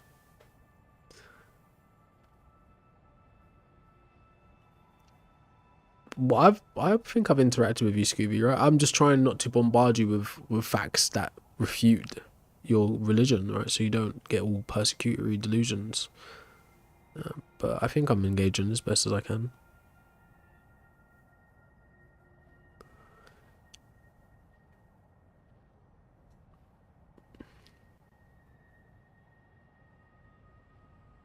Men have womb envy. That's rough. That might not be wrong though. If you're talking about the Abrahamics, that might not be wrong at all. But did you know, right, that there was Odds, thank you for that gift. Not quite sure what that is, but I appreciate that. Did you know that God used to have a wife in the early Abrahamic traditions? Respond. Yeah, I think that too, Tony. Right? It could be like gods off in another solar system, running a different project, right? Just like experimenting.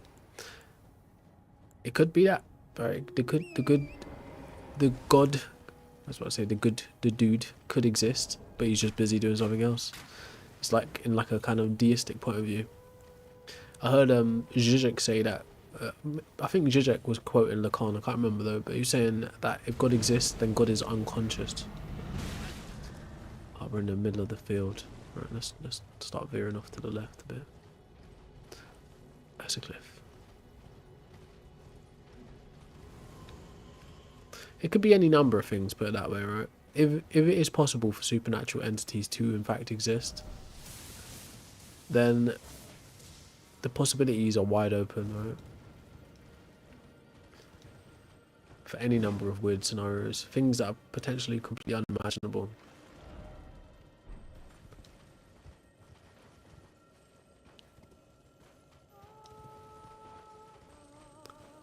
Earth version, yeah.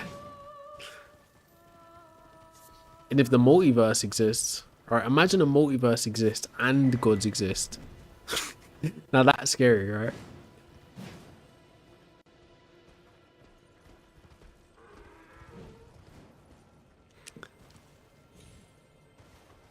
Well, yeah. You got to consider how small the amount of the universe is that we actually have access to be able to say what is actually out there with any certainty.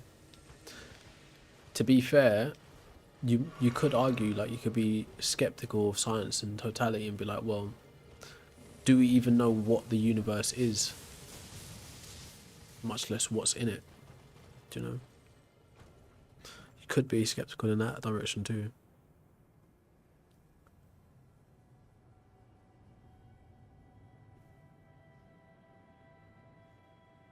Nah, I see. I can't go for the idea that God is just watching, right? That wouldn't make any sense, right? Well, maybe, right? Maybe. But then if you start buying into the fantasy of the guy existing in some capacity, then you have to like make up lore to explain away the inconsistencies, or try and describe what would be the desires or the will of a god to exist in this capacity and do this and do that. And before you know it, through all that imagination, you've created another religion, right? It's kind of the problem. Something natty.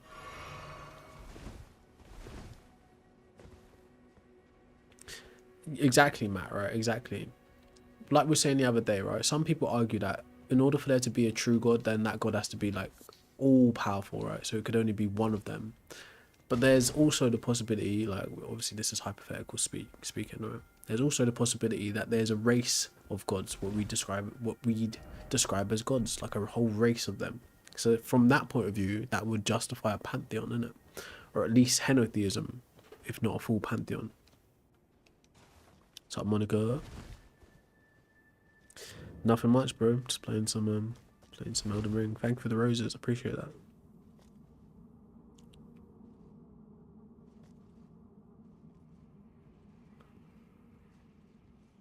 I mean, yeah, that's a good question. What creates the creator? Right, that's a very good question. But you'll get your uncaused cause, your necessary beings, your brute fact type of gods. So just like to stymie any need for explaining the god. But in terms of things just existing, I think things can have reasons, right? Things can have explanations and not just be brute facts, and still there not be a god or a mind with intention behind said things, right? It's like it's like the abiogenesis theory, right? If life can come from non-living matter just based on the environment, then yeah, like things can exist just without intention. What's up, Mike? Appreciate that. Not too bad, Monica.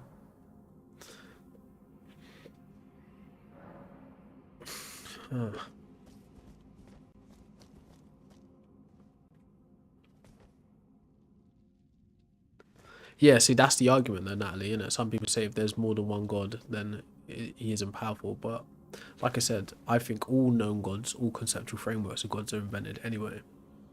So if we're dealing in the realm of fantasy, then why stop at there being just one? And I put it to you like this, right? People who argue that there's only one all-powerful God still advocate for a dualistic setup with the invention of a Satan, right? Because they invent this extra entity to explain away the evil and the bad things in the universe, right? So then they are actually taken away from the all-powerfulness, air quotations, of a singular God, right? A monotheistic God, because they invent or they add a is it a protagonist to the story, right? Or an antagonist, maybe. I can't remember. You can have a deuteragonist or a trigragonist. They are different ones. I don't think the Holy Trinity is the thing. Is a thing at all. I haven't seen good reason to think that's the case. And you could also make an argument that a Trinitarian type of God wouldn't be all powerful. So would it still meet this criteria of ultimate, you know? Protagonist is the main character. I got you, yeah. You can have two main characters, which is a deuteragonist. And three main characters, which is the trisagonist, I think. It's like kind of how they set up Jujutsu Kaisen in the first couple of seasons. It's like, wait, who's the main character here? Everyone's got a significantly important role. Yeah, I think so. Right, I'll just double check so I'm not just telling you waffles.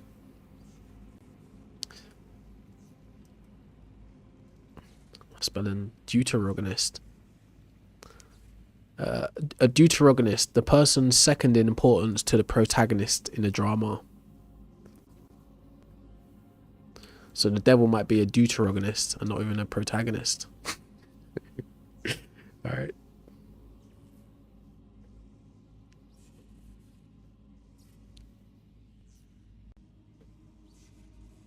A tritagonist is the third most important character in the narrative, so that could be your Jesus, or often acting as a key supporter, a sidekick, an ally, a crucial mentor, or something, or sometimes the primary antagonist to the protagonist and the deuteragonist. so maybe the devil could be the tritagonist, or whatever, right? So there are different ways to come up with a story. I'm on the Black app as well, Monaco.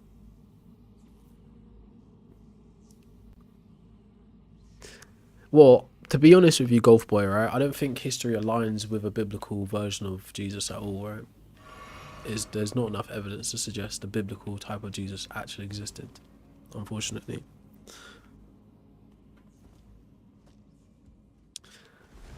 Do you know what? Possibly, Chris, right? I haven't watched Star Wars in many years, so I can't really remember the format of that movie, or any of the movies, to be fair. I only remember like key parts. But yeah, possibly. Possibly.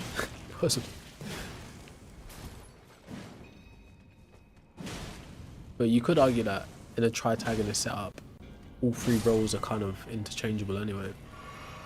So you could break off and start going down the air quotation bad guys origin story kind of thing, like Luke. Is it Luke?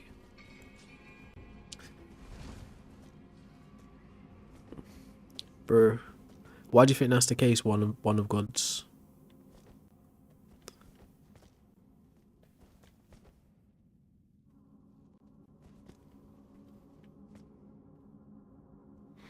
Yeah, you could say that.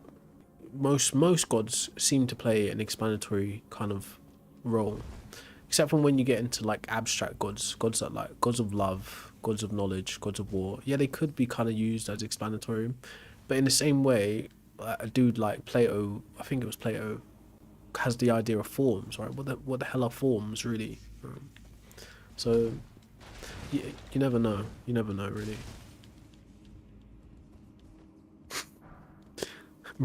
Bro, they made Vaseline use it. I swear to God, I'm hydrated. I promise you. I'm a bit chapped because I'm under the weather. So the biblical Jesus, Abel, no, the biblical Jesus isn't a real person.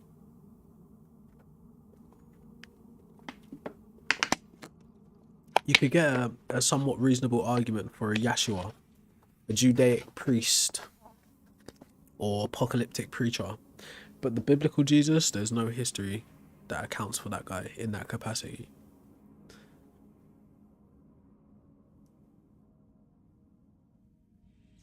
Nah, that's not true, Golf Boy, right? That's not true. You don't. Something doesn't have to be recorded in history for it to take place. And you've got to remember, there's a difference between recorded history and just history. So you've got oratorical history, cultures that didn't write things down. I can't remember the correct way to explain it, but there's no number of things that absolutely factually took place, but just not recorded. It's probably an infinite amount of things, in fact.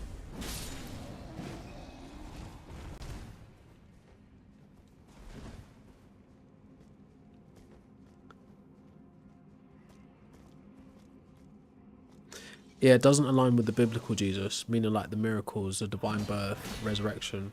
That, like I said, you could have a pretty good historical argument for a Yeshua, but that guy doesn't do all the magic things that's described as Jesus, right? From like a unbiased or more critical view of history, you could say that a Judean priest under John the Baptist existed. He had radical teachings and ideologies, and his followers expected him to actually be the messianic figure that the Jews were talking about within Hebrew culture or Israelite culture, right? So his disciples thought of him as the messianic figure or the Messiah. So when he died, they decided to take it on themselves to build out story, law, through John, then through Paul, and then through Augustine, right? Ultimately. You could argue from a historic view that makes a lot more sense than there actually being a God man on earth, because the God man stuff doesn't have the evidence to go along with it. But that's just one way to view history. You don't have to take that view. You probably won't. But yeah, in terms of the miracles, the divine birth, the resurrection, there is no evidence of any of that.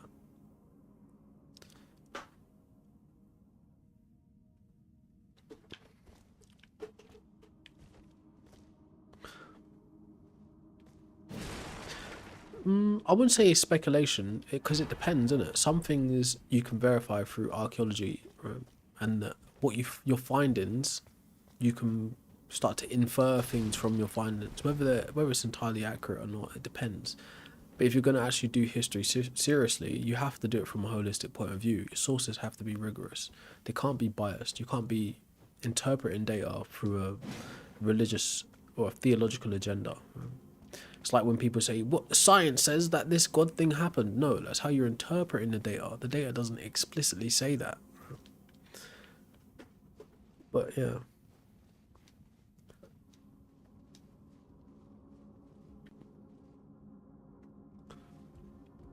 What's up, the dread?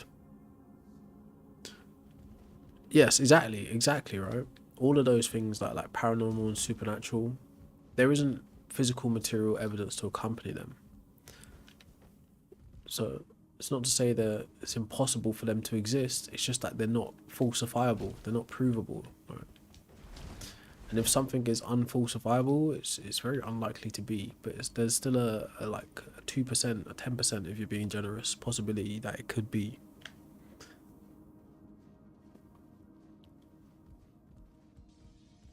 Moe, I wouldn't believe in any organised religions. Not believe is probably the wrong word. I wouldn't partake in an organised religion, right? Unless I was going to pull a Kanye or something. Should I mean? Pull a Donald Trump. Don't know if I'm allowed to say that anymore. Last time we talked about that guy, we got shadow banned. Yeah. Put it this way, right? There are a lot of pragmatic uses for religions, but given my limited understanding of history and religions, organized religions' involvement with said historical events, I would never be inclined to be aligned with any religious institution because of the history that's attached to them. If that makes sense. So even if I was today to decide to believe in a God, and even an Abrahamic God, I would never get involved with the institutions unless, like I said, for a pragmatic use, which would be more Machiavellian than anything else.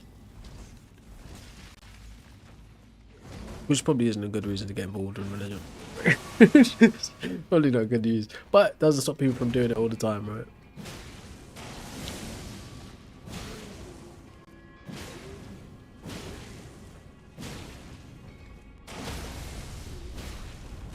Fair enough, Midnight. Fair enough. Then by that token, he also created Tomboys, then, right?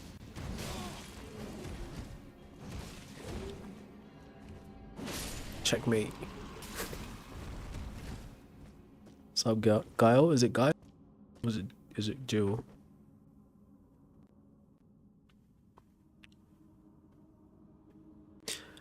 Well, to be fair, golf. I'm not like a Bible scholar, so I try not to get too bogged down with like religious ideas, like scriptural critique and stuff like that.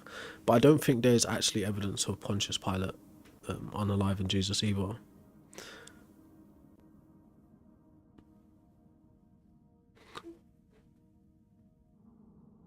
What are you trying to say, Guile?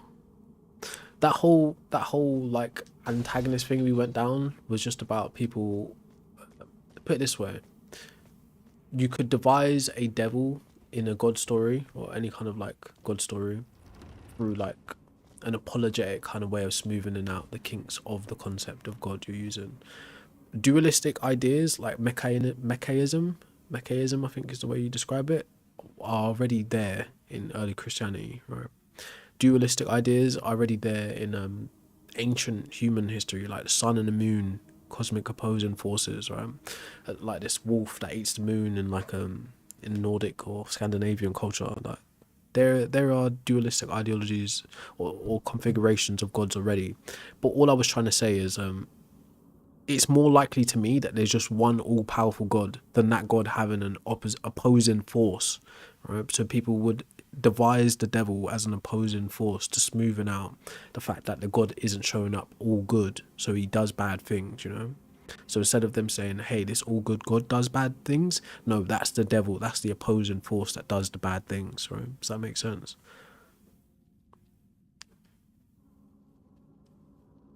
Thanks that follow, appreciate that.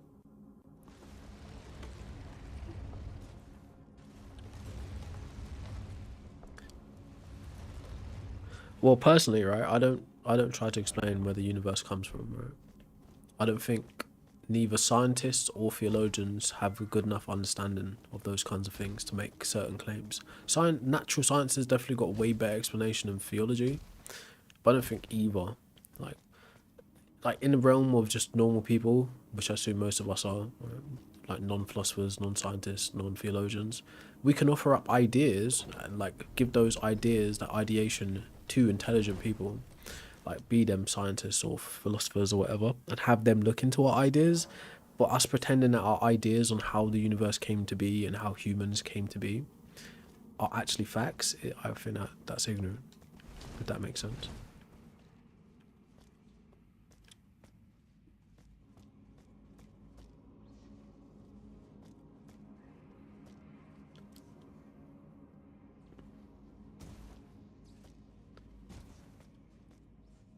I think the Indus Valley might even have older gods or older ideas of gods than Sumerians and Egyptians. I'm not quite sure though. I haven't done enough research into like the Indus Valley.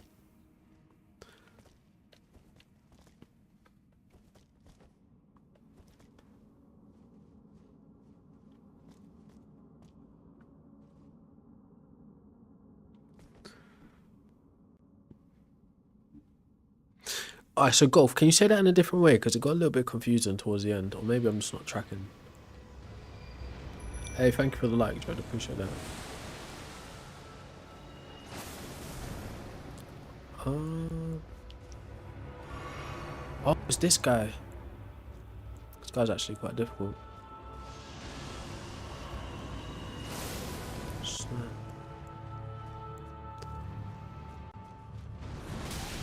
Oh, come on.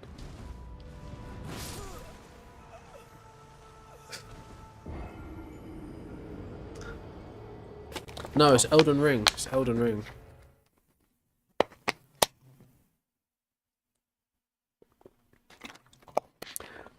So, Abel, I don't take people's private personal experiences to be like reliable information about the like our shared reality.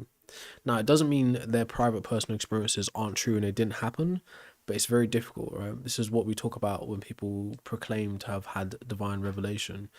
if you can't, from like a rationalist or an empiricist point of view, recreate the conditions necessary to experience a divine revelation yourself, or at least the event that someone's reporting to you, then at the point where you couldn't get proof, like physical hard proof of what they're reporting, you would have to accept what they're telling you on just on belief, basically, to believe without proof.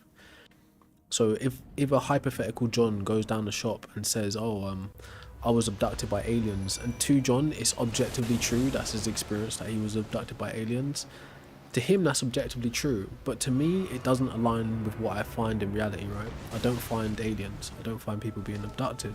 So for me to take John's personal experience as like the truth about our reality, it would be very difficult. I would leave the possibility open that John isn't crazy and he's telling the truth, but I wouldn't take John's word and build my whole world around his reported experience, right? That's what I would say. Now, whether that experience is an alien abduction or a divine revelation, I'd give it the same scrutiny.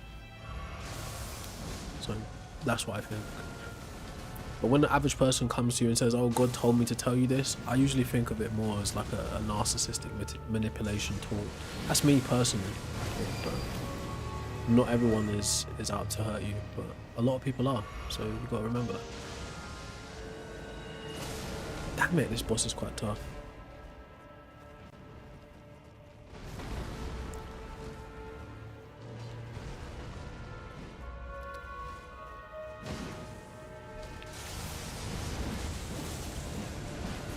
I'm gonna fail this fight. No, I don't. Again, I don't think Jesus is good enough proof of a god, right? Not even close. Like, people within the Abrahamic faiths don't take Jesus to be like a direct proof of God, even though Islam accepts it as like a prophet as well. Like the master religion, if you will, like the dad of the other two religions, don't accept Jesus. So, and some might argue from a Hebrew point of view that both Christians and Muslims just attempted to supersede the whole Israelite faith. Like, they just jacked it and like made it their own thing. But Israelites also jacked ideas from the Canaanites and the Akkadians and the Babylonians and the Sumerians. Right? So all of these people are clearly building on each other's ideas anyway. All that to say, no, I wouldn't accept Jesus as proof of the God, the Abrahamic God. Right? I think you need to demonstrate God the Father independently of any allegiance to a religion. Right? That's what I think.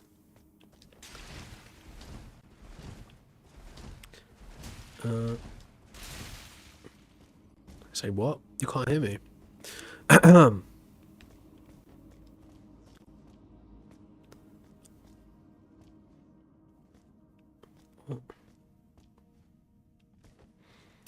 Yeah, the Quran takes Jesus as a prophet, right? But Hebrews or Israelites, I don't know like the rules around using the J word these days, right? I'm not using it offensive, but yeah, I don't want to be.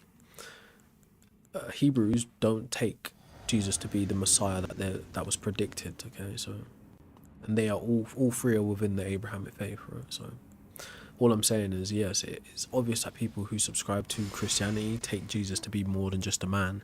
But again, if you're looking at Jesus, better described as a Yeshua from a historic point of view, history doesn't actually account for the God-man bit, for the divine birth, the resurrection, or the miracles. Like, independent history doesn't account for that. Okay.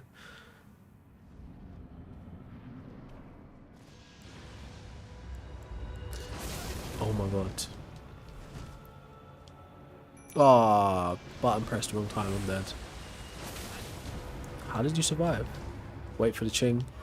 Ah, ribbit. Might have to use a sword for this.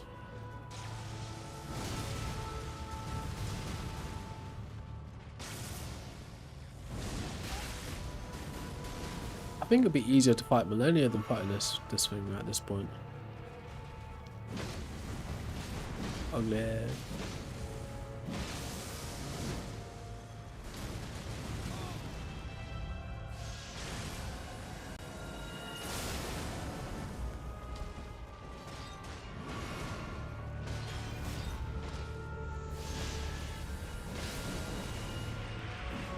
Nah, you can't really say that though, bro. Israelite were their own unique thing. Although they like, again, humans borrow from other humans. Like there's not much things that are just completely original inventions. They happen, but they're very rare. But again, if you were to look into the genealogy of God in the Bible, it does depend on all these other things happening in what's described as like the Arab world now. So starting with Sumerians, Mesopotamians, then your Canaanites, your Akkadians, your Babylonians. All of that stuff is necessary to get one, context for what's happening geographically, and context for what's happening culturally. So another tidbit is, historically, there's not enough evidence to suggest the Israelites were actually in Egypt, right? Which puts some holes in a lot of the storyline. There's also not enough historical evidence to suggest Moses actually existed, which is kind of detrimental to the storyline. Okay, now if what the Israelites were describing in their holy text was designed to build them an identity and a culture, then you coming along after 1500 years after and building your thing of their thing, now you're on like your foundation is weak, put it that way. So it can be problematic. So this is why I personally, when discussing God, I keep the subject of God separate to the religions and the cultures that talk about God. Right? We can talk about a Zoroastrian point of view of God. We could talk about a Mesopotamian point of view of God, a Western Europe point of view, a Mesoamerican point of view of God. Right? I don't give any culture exclusivity over God. Right? That wouldn't make sense. Specifically, if it's an all-powerful deity, like an entity, why would it only matter when to one culture's version? Right? It wouldn't make sense. Right? And if you were the type of person to say, yeah, like all these cultures that have invented gods through history were describing facets of one singular god, that would make more sense. But that would more than likely put you in the category of a pantheist or a panentheist, right, who says God is all, or is indistinguishable from everything else.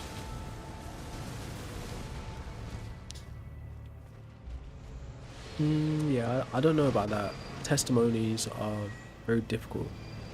Like we was just saying about the John example. I can't remember what the experiment is that they did, but it showed that people were willing to lie if they thought it would go along with the group, kind of thing. You know, like kind of when you watch those memes when people like get in the elevator and through social pressure they start doing what other people in the elevator are doing as well. A lot of testimonies can be that too, so you have to consider that. Now I'm not throwing out the baby with the bathwater. Yes, some testimonies can absolutely be true accounts, exact accounts, but you just have to take into account the context of the culture and human error, or human fallibility, if that's the right way to put it.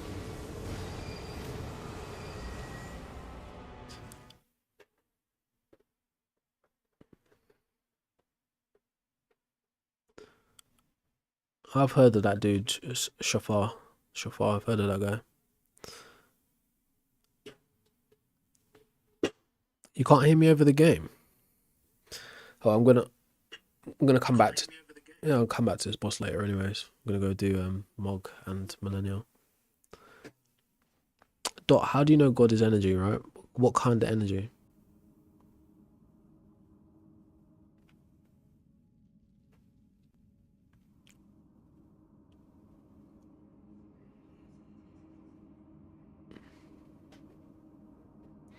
Huh?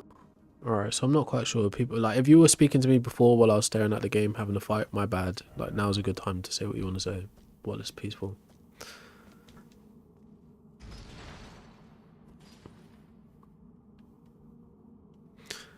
Yeah, so like all of that stuff is like very ill-defined. Dot. Like, what kind of energy are you talking about? Like energy from a physics point of view, or are you talking about energy from like, I don't know, like a supernatural point of view? What do you mean? This is what I'm saying. The problem with ideas, like, there's nothing wrong with you thinking that. Don't get me wrong. Right? There's nothing wrong with you thinking God is energy. If anything, it's more, I think the right word is parsimonious with actual natural reality.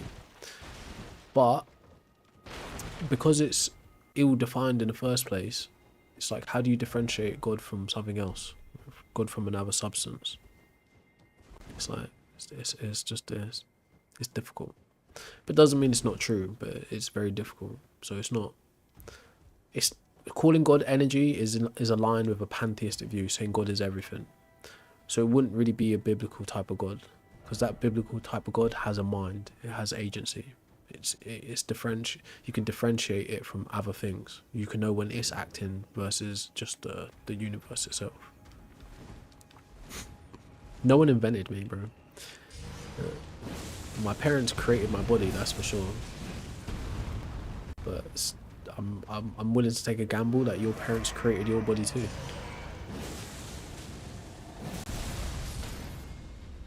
Meech, I don't think anyone invented design either.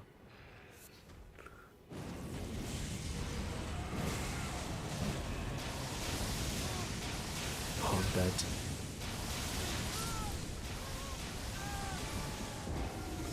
Yeah, I don't think anyone created the sun, bro. And personally, I don't make claims about the universe like that. I don't know. I think science has got some good answers to like how the universe comes about, how our solar system comes about, at least our local universe, but yeah, I don't know. Hey, Elijah, get your mind out the gut, bro.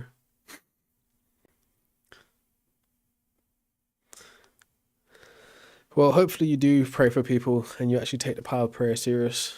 You're not just not being a goof about it. No one's gonna fault you for wanting to pray for them, but if you're just saying it as like a virtue signaling kind of thing, then yeah, we could definitely scrutinize you for that. Oh shit. Mad rats.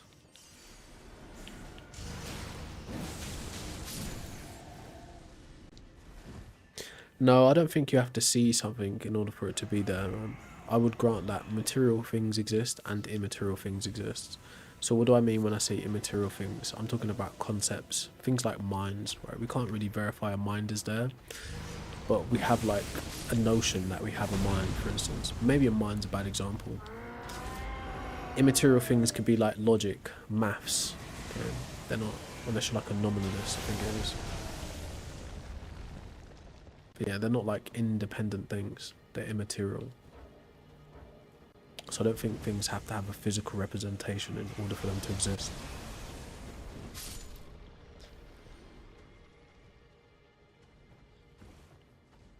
Yeah, it's hard to actually to track everything you're saying, Shafar, right? Because other people are saying stuff to me as well.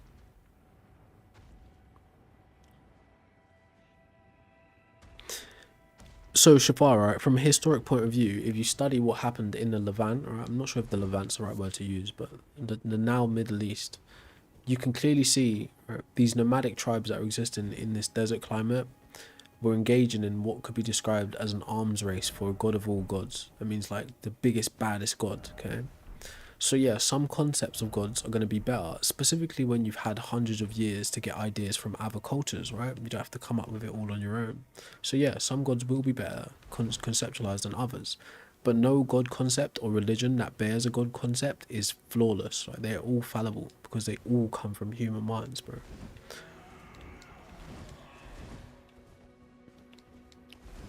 Hey, thanks for that follow. I appreciate that. We are like kind of shadow banned since Saturday. I don't know what happened. Like after Saturday, like we just got like 3 or 4 views every post, every stream. Appreciate you, Goat Man. You're the first person in here, so you kind of helped get the ball rolling again. I appreciate you, man. But yeah, obviously I can't track all comments, but I'm trying.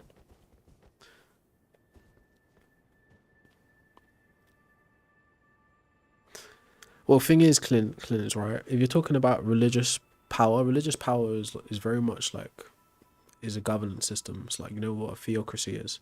Do you know what a sacerdotal oligarchy is, right?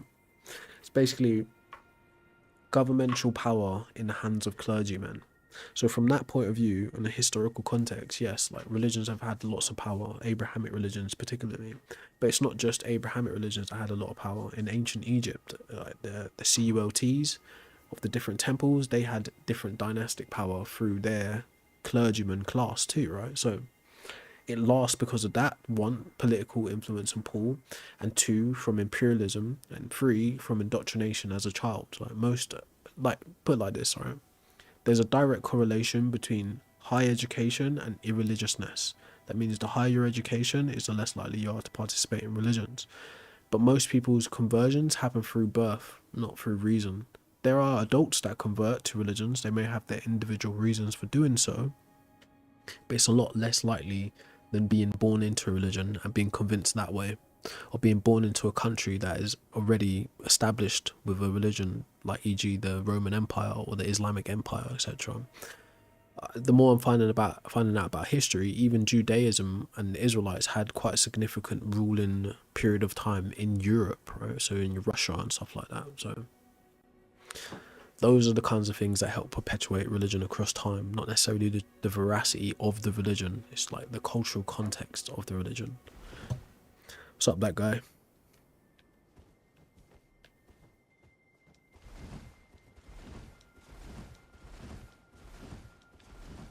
Yeah, I know what you're saying, that guy, I know.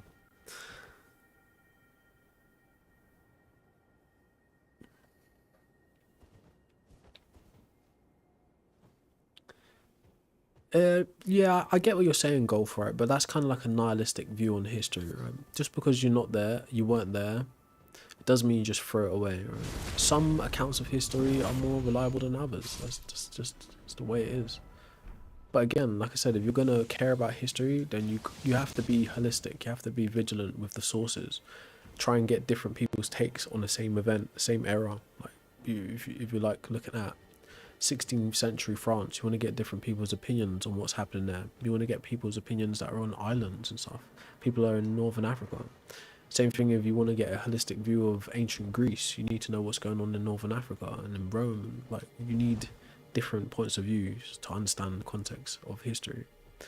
And you've got also what you have to take into account. Historically, most of the world was illiterate. So people who were capable of writing and were allowed to actually write books, most of those people were sanctioned through some either political agenda, theological agenda, or like a philosophical agenda, meaning they were allowed to write books. People didn't have printing presses. People had to write the book. It took a long time.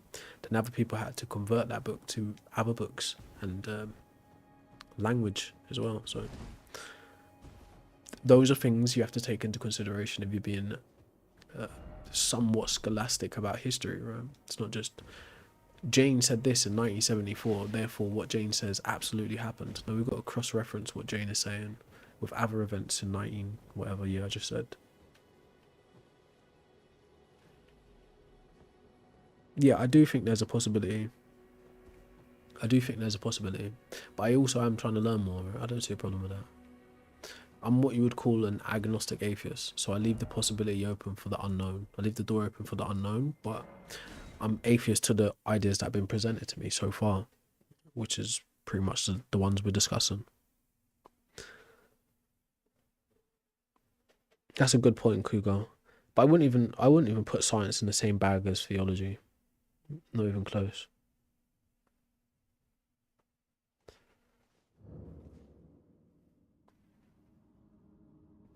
I'm not saying we like went in a lab and came up with a physical being called God. I'm saying God is a concept. It's an abstract concept.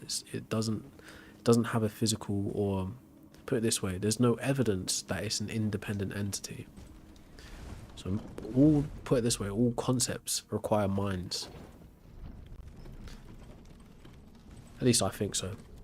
It could just be a presupposition.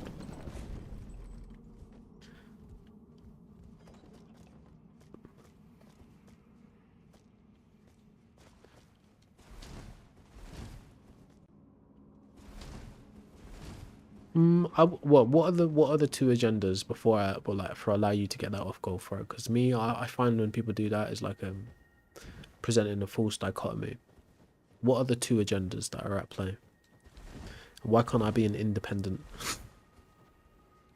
Why do I need to cuddle up to somebody's ideology?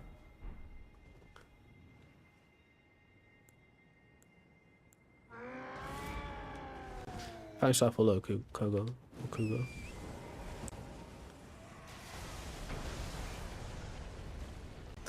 Yeah, so if you're being honest, then go for it. How can we take personal experiences as evidence? Do you take the personal experience of your agnostic friends as evidence against your God? or the personal experience of atheists as against your God? Let's be honest here. What is your standard for evidence? This is the problem I'm saying. I often say this. I put a video out that's like getting a little bit chomped in algorithm, but to be a believer is to be in a catch-22, right? The more you define your God from like a biblical lens and saying it's omniscient, omnipotent, omnibenevolent, it's the less likely it is to exist in that capacity, based on what would be expected from its attributes. So you would expect interactions or experiences of the God to align with its description, okay? And when they don't, can you say it is that God? Probably not. And on the other end, when you got a God that's like a logical proof, like a uncaused cause, then that kind of God is synonymous with non-existence, right? Because it doesn't have interaction with our physical reality. So all that being said, where your personal experience comes into it, I forgot what I was going to say. Let's be honest, I forgot what I was going to say. It's a summon fight. What's up, Odin? It's like I had a corner of my eyes or something. I was like, that's just yeah. Oh yeah, that's what I was talking about. Your standards for evidence, right? So on one end, right, your biblical type of God, the standard of evidence for that should be something empirical, because you're saying it interacts with the physical reality, right? Earth as we know it, or the universe as we know it, okay? Which is considered real, right? Physical. And on the other end, right, what would be a sufficient proof or evidence of that God might be a logical proof, meaning you could reason to it a priori without having to have sensory data of it. But that reasoning to doesn't bring it into existence as into existence as an entity. Okay, so when you're saying your proof of God is your personal experience, on that spectrum, where does that personal experience lie, right? Is your personal experience a physical based evidence, or is it an immaterial based evidence, right? A feeling, a thought, an idea, right? A shudder or something. Or is it I went down the street and this specific action happened in this specific physical way, right? Where does your personal experience evidence fall on that spectrum is the question. And then that would help you point out which type of God we're discussing, an immaterial metaphysical concept or an actual God that is kind of a spirit but interacts with the material physical world, right? That's all I'm trying to say. Right, what makes you think we're gods? Let's walk through it.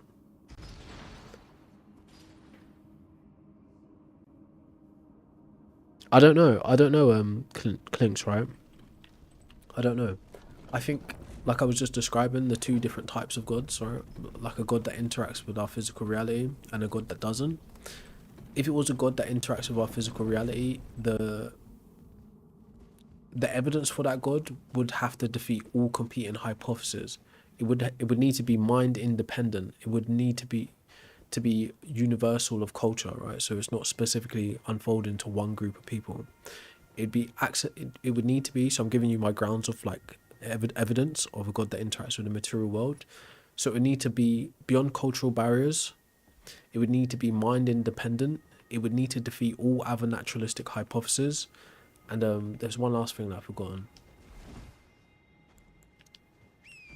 So I say mind independent, across borders, cultures, public. Oh yeah, and testable, right? Testable. So what might like a hypothetical example of that kind of proof be, right? So let's say God does like a kind of like King Kai type transmission to all the human life on Earth, and everyone hears God in their mind, hears God's voice in their mind in a language that they speak, right? So these are like very unique specifics, okay? So this is all hypothetical, right? God does like a King Kai transmission and everyone on Earth hears his voice, right, in the language that they speak. And he says something to this effect, right? In 3 months from now, or like, yeah, it's just 3 months from now, I'm going to tweak the cosmic constants of gravity, or if you will, right? I'm going to reduce it by 3% at exactly this time across the world. And he gives everyone the exact time that it would be for their time zone. So he's saying, I'm going to tweak something that is a constant, e.g. a gravity. I don't know if that's the right word, right? I'm just giving a hypothetical here. So he says at this particular time, let's say 12 p.m. for everyone in the world, wherever they are, gravity is going to change by 3%. That would provide one, the predictive power that only a God could give, right? two, the empirical evidence that everyone could independently check, right? And it would be public. It wouldn't be specified or like exclusive to some people only, right? That kind of thing, as hypothetical and ridiculous as it is, would be the ideal scenario to test an all-powerful God is actually what he says he is. And like I said, in that particular hypothesis, it would still need to defeat all other hypotheses. That example, sorry. Right, in that specific example of God predicting he's going to tweak gravity for a specific amount of time, all other hypotheses would need to be defeated from why that actually happened. This is just an example, right? Not an actual take. But yeah, as a question on what would a proof for an all-powerful God look like, something to that effect, something at that like magnitude would need to be the case if it interacts with our physical world. Sup, Don? Sup, Anthony? Yeah, see, that's the problem, right? You're reaching back to biblical history, not even history, right? A religious text with a theological agenda. There isn't actually independent evidence of Jesus raising from the grave, bro. There's no evidence of that. If you would say something as crazy as, but his tomb is empty, right? I would just ask you to like think about what is you're saying, right? Does a resurrection need to occur in order for a tomb to be empty? Are there other competing hypotheses on why a tomb might be empty? Or if a tomb was ever occupied in the first place? Right? All these kinds of things, that wouldn't suffice as evidence for a God. And then on a more skeptical level, a man coming back to life still doesn't necessarily demonstrate an all-powerful, omniscient, omnipotent, omnibenevolent God, right? Still doesn't necessarily demonstrate that either. It could be a factor like whoever watched Serpent in the Rainbow, like in Haiti when they discover that chemical that makes people's heart stop for a while and they come back like a zombie. That would be considered like a medical miracle, right? But it's that kind of thing in our physical world is possible, right? Pronounced dead, but actually alive. That is actually a possibility. So that too wouldn't demonstrate a God.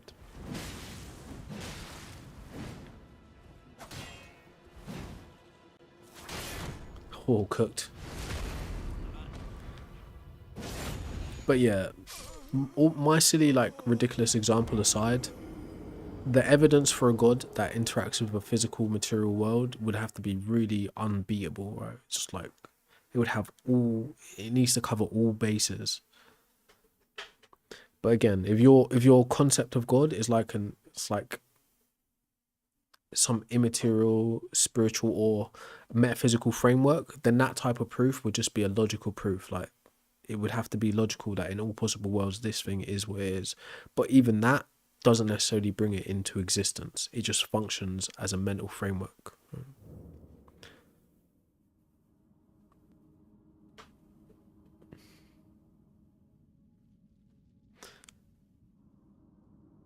Yeah, fair play, Golf.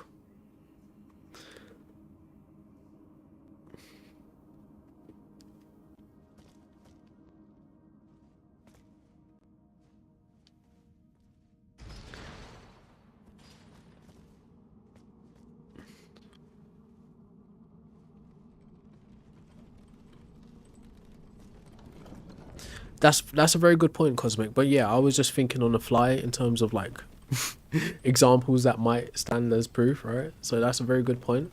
It's a very good point. But when I mean like it would need to defeat all competing hypotheses within realistic boundaries, you know. But that is a very good point. Not necessarily just naturalistic hypothesis, right? Maybe we would need to account for extraterrestrials and paranormals as well somehow. But again, it was just a off the cuff kind of example. What's up, Deuce?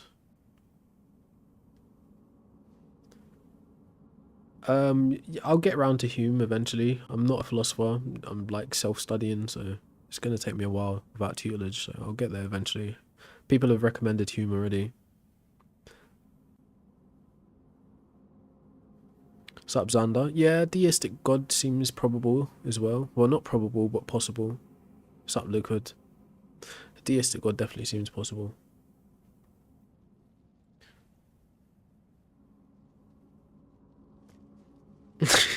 Jerry Rabber, that is rough. Man says he hates the idea of heaven because he has to see people he doesn't want to see. Well, there's that as well, right? Is heaven going to be a unique experience for the person? Will heaven or hell, for that matter, be tweaked for the unique experience of the person, or will it be a shared space like how Earth is, right? Or at least we think Earth is. Okay, because again, what might an example of a unique heaven be? A parent passes away, and in the parent's heaven, the parent is with their children, but their children are actually still alive, right? That might be a unique, tailored experience of heaven for the parent. But a shared heaven might be, well, when you get to heaven, you can only see people who, one, made it into heaven and are already gone, right? Already passed away. That would be like a shared reality of heaven or a hell. But there you go. Who is to say? Because all ideas of the afterlife are speculation. And if we was being more critical, we would say they uh they exist as moral guidelines and allegory.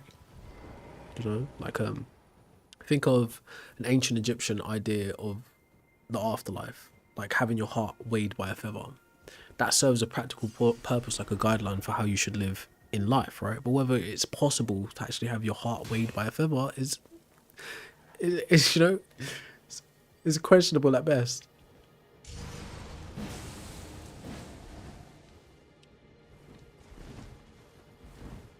Hey, finally, this guy, bro, he keeps messing up my run.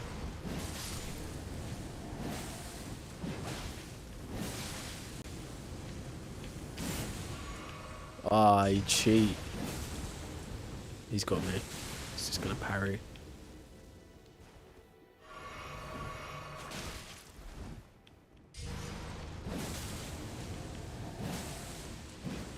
One more. There you go. It's like 3 times he's ruined my run.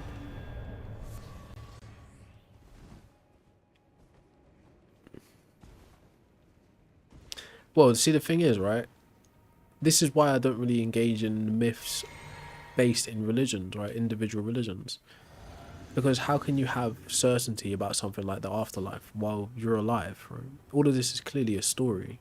Whether the story has pragmatic value or not, it's not something that's verified. And then when I was looking into it the other day, even the Christian or like the recent Christian idea of hell isn't even correct. It's based on a mistranslation of Sheol, then like a fumbling of Greek and Hebrew ideas of like Tartarus and Hades. So things like that makes you think, okay, well, this obviously isn't supposed to be literal.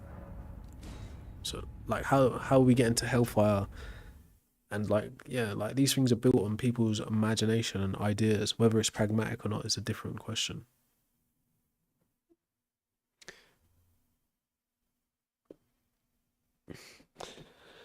Well, I think people are having unique experiences, right?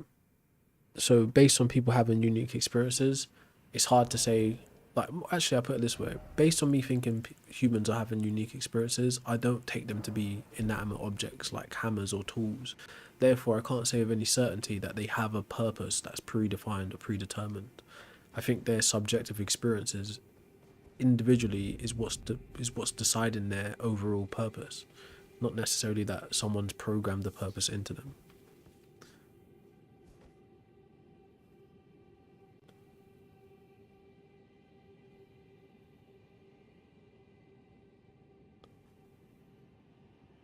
The game is Elden Ring.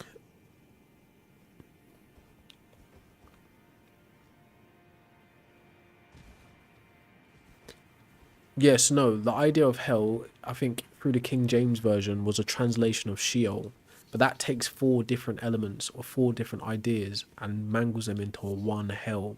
And later on, just like how Christianity starts to borrow from Platonism, pictures or imagery start to get borrowed from other fictional writers, people like Dante and stuff. Right? Is his name Dante? I can't remember.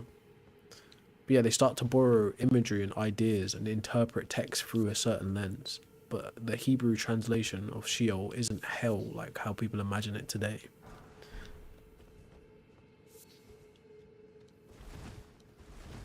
We can actually get it up. But all that being said, right, the point was just simply like to argue about elements of the afterlife is interesting, it's fun in terms of fantasy and ideas, but actually knowing is a different matter.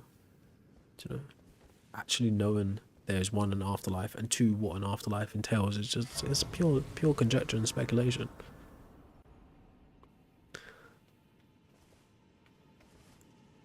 What's up, Wheezy? Yeah, I hear it still.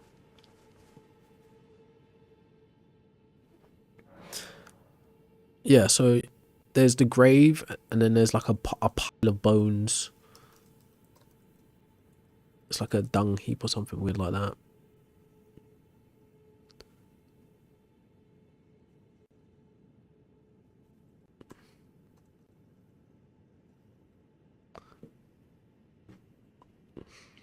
So right, the modern concept of hell as a place of eternal conscious torment is widely considered a translation error, where the English word hell, Hell, was used to describe four distinct original language terms: Sheol in Hebrew, Hades in Greek, and Gehenna in Greek, and then Tartaro Greek. So Sheol and Hades in the Old Testament, Sheol and the New Testament in Hades. Anyway, it's too much to go into. If you actually care to look into it yourself, just do a quick Google. But Hades, Tartarus, Gehenna, or Sheol are all distinctively different things, right? They're not the same thing.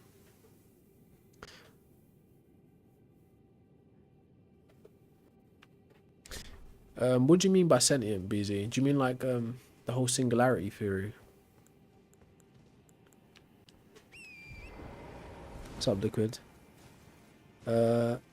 Are you missing something? I don't know. Are you talking to the Deuce guy? I'm not sure, bro. Maybe he's just using Psyduck. He's just using Psyduck. I don't know. Or maybe he's genuine. I don't know. He could just be using Psyduck.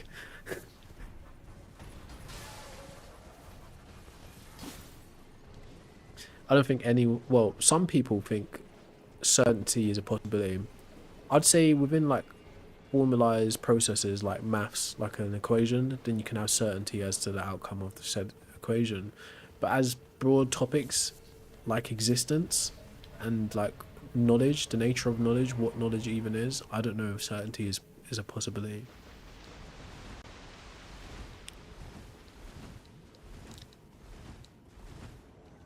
But yeah, that's kind of the point in skepticism.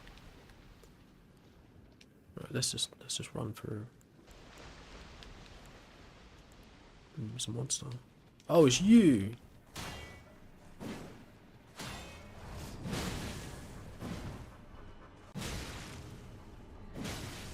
He's trying to have a drink. Let's take a break and take a drink.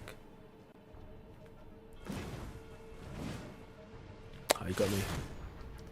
Oh, he got me. I'm so annoyed that I don't have the parry on these weapons. He got me. Bro, don't spam the chat.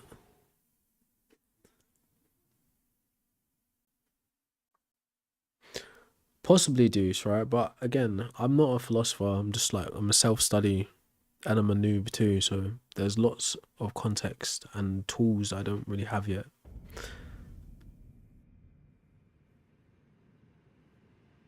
I wouldn't put truth and purpose in the same thing. I think that's an intentional muddying of the water. I think truth is like it's the outcome of like logical deductions. But purpose is a subjective thing.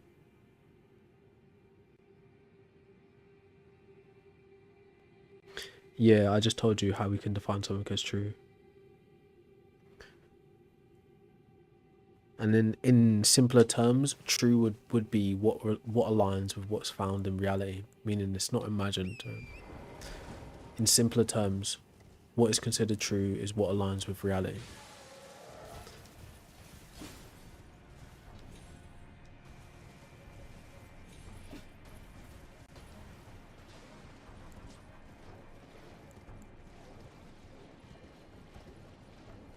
What can change?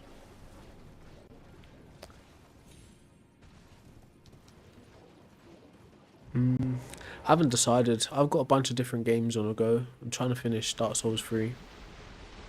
I'm stuck on the final boss and the DLC.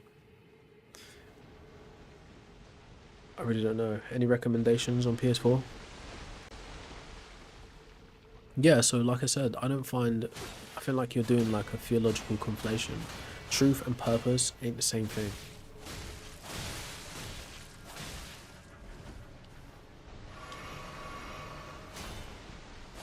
You're being a Psyduck.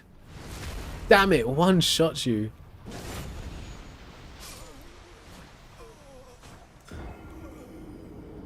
Dying Light 1, that's not a bad shout, bro. I haven't played that in ages. That's not a bad shout. That is not a bad shout at all.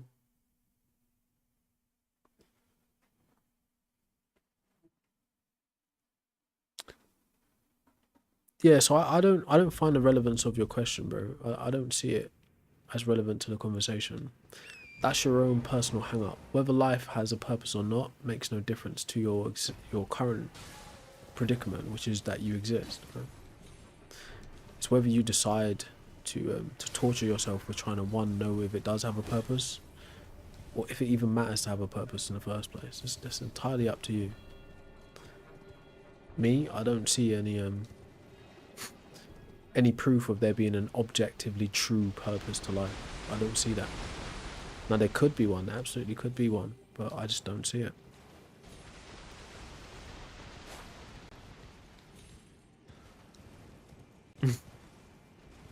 Yeah, there are different philosophies, bro. And there are even different fields of philosophy too. So, and if you're aware of that, then you know there are different ways to look at things.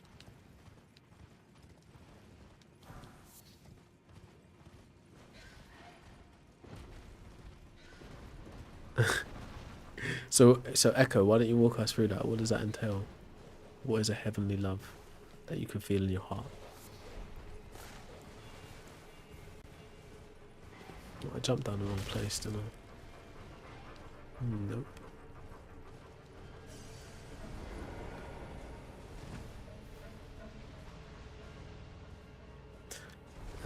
I don't know, right? So Echo, question for you. Would you have any concept of any of those things if language didn't exist?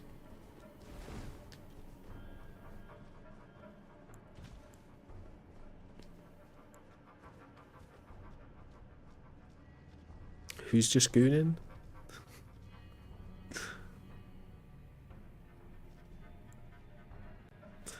Yeah, I agree. I think it's very more likely that we evolved than we were made. So there's not enough evidence to suggest we were made. But it's not impossible that we were made. Could have just been made by like a species of something on a Kardashev scale that's higher than us. We could have been made by a type of hominid that existed on Earth at some point in the past. Simply being made doesn't necessarily mean there's an all-powerful God. Oh, come on. Hey, you got us both.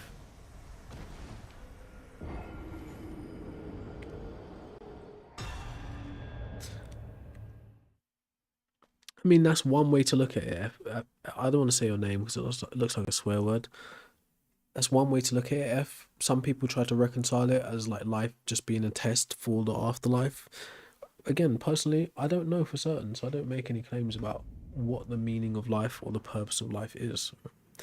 All I can say is I don't remember choosing to be born, so I'm just here trying to figure it out. You know, as they say, it's my first time living, right? So it's my first time here, so I don't really know. I'm new here. Do you get it?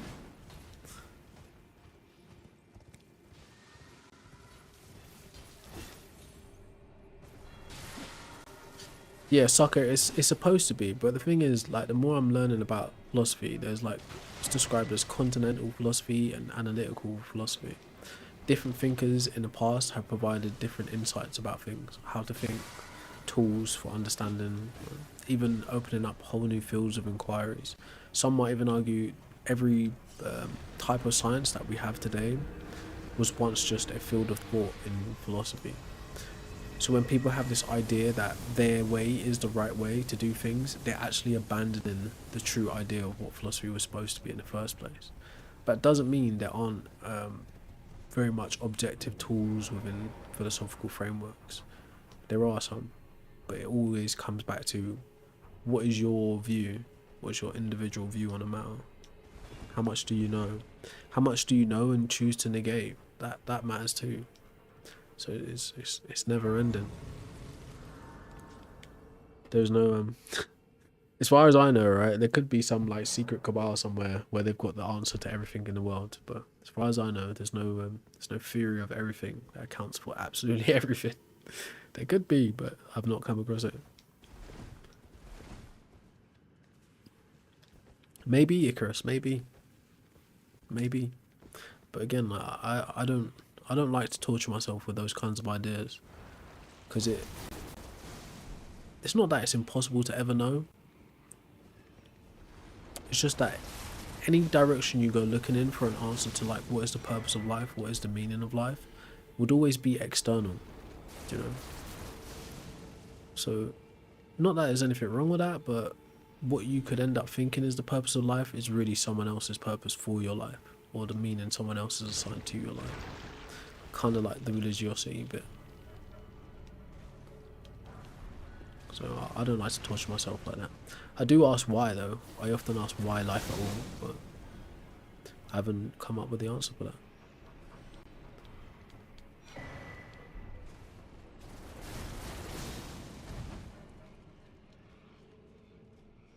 Yeah, but if I don't take NDEs to be, again, you're talking about people's private personal experiences. I don't take them to be like a guide on the nature of reality. Doesn't mean what they're saying is wrong. Their experience isn't true. Doesn't mean that at all. It just means like their experience is something I can't independently verify or intersubjectively experience myself. And when people have done tests on NDEs or claimed NDEs, they never really come through with anything substantial. So there's that problem too.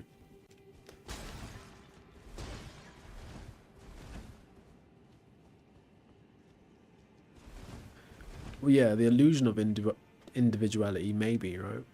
It's possible that our idea of a self is an illusion as well. That's the problem, right? You can go into like psychological inception as long as you can find your way back out. But yeah, we assume that we're having some independent experience. But then there's people who theorize that no, there's like a field of consciousness and we're just radios, just like receiving a transmission of what we think we are, kind of thing. That would be kind of dread. But yeah, hopefully that's not the case and we are having independent experiences. Donna, I mean, I don't know if reincarnation is a possibility. I mean, if reincarnation was a thing, how many lives can there be? There must be a finite amount of lives in circulation at any given time then, right? Or finite amount of selves to reincarnate.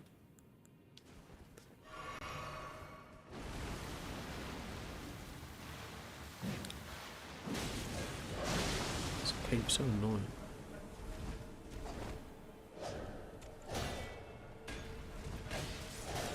I mean, I don't know, man.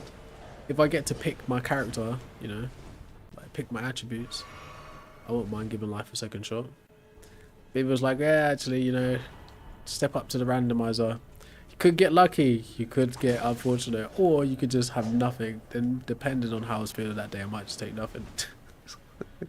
You know, if I get to pick my my build for the next life, then yeah, it might be fun. New life play, innit? New game plus. But then again, like I just said, if reincarnation is a thing, what's the parameters? How many reincarnations can you have? And wouldn't you be a reincarnation now instead of just an incarnation, if that's it? There'd only be able to be well, this is speculative, of course, but there'd only be a finite amount of lives that could reincarnate as any given thing. That's just an opinion, though.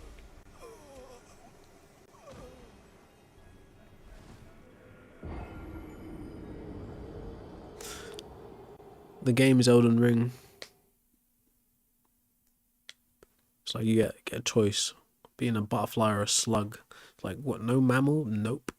You could be this butterfly or you could be this slug. You coming back or nah? You should probably pick the one out of life so you can hurry up and get the restart.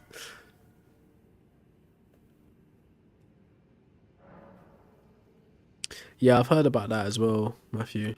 Like, that's more like a Hindu kind of belief system, or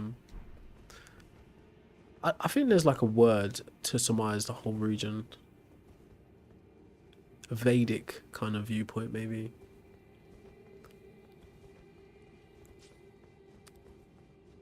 It's like, what would be the point though if it was all just for a lesson? Again, this is why it's not good to get too deep about shallow shit. It's like, what would be the point in life in general? Do you know?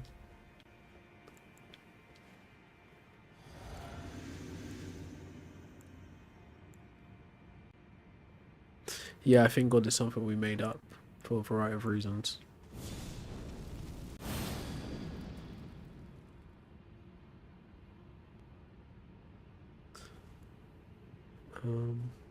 God is the programmer. How can you know that? So are we just inanimate zeros and ones?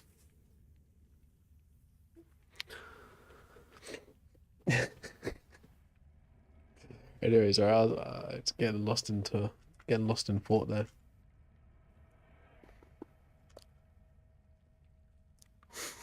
100% life run. Need a mission select menu. What's the evidence for resurrection? Malcolm Grand Theft Auto, they could just go back to the beginning of the game. Thanks for the follow, bro.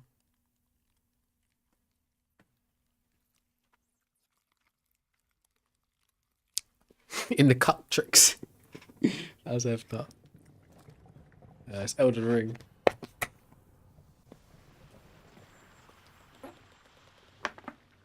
Yeah, that's a good point actually, Matthew. Just the pause menu in general would do the trick.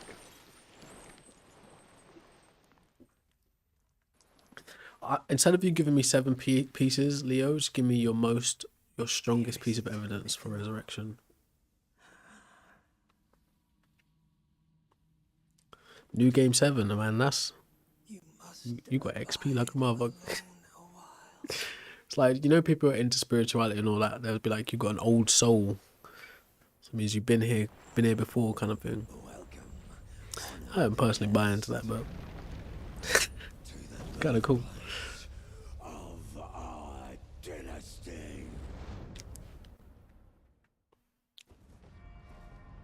Jesus is basically Goku. Well, yeah, in some ways, like mythos-wise. But you realise Goku is also based on Chinese mythos. So there's a reason why he's got like, oh no, I didn't give him the right sword. So if you guys wondering whose weapon I've been using, it's this prick's.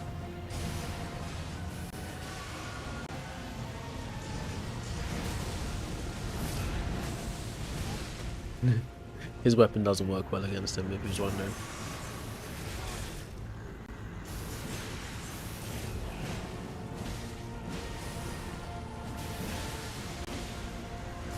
Dead.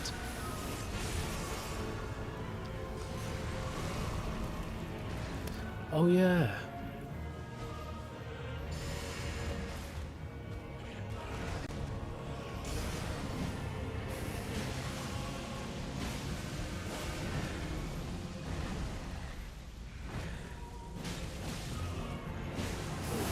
Now he's been transformed.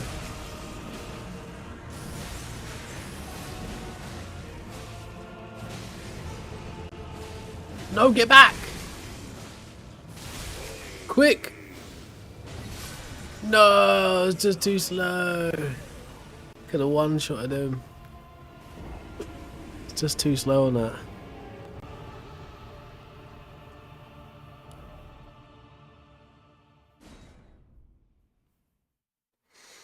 Yeah, we live in what's called a post-truth society.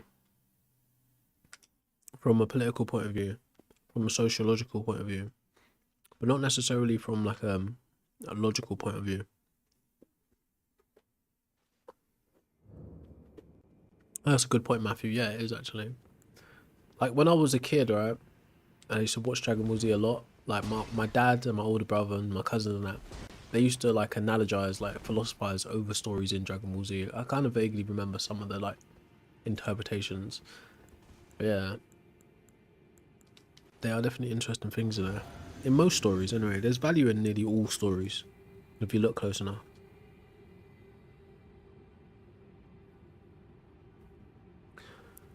Alright, so do you take the biblical Jesus to actually be the same as the historical account, meaning the man and then the God man part? Oh, I messed up.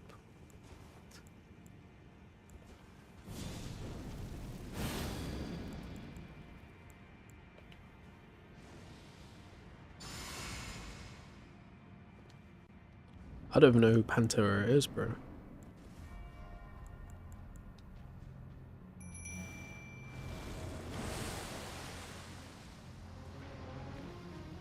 Don't be an informer.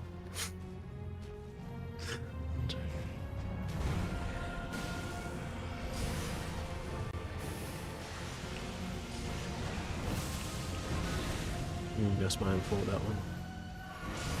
Ah, I didn't give Mimic the right weapons. I hate that he can attack me from in front of himself. That is so annoying. Well, from behind.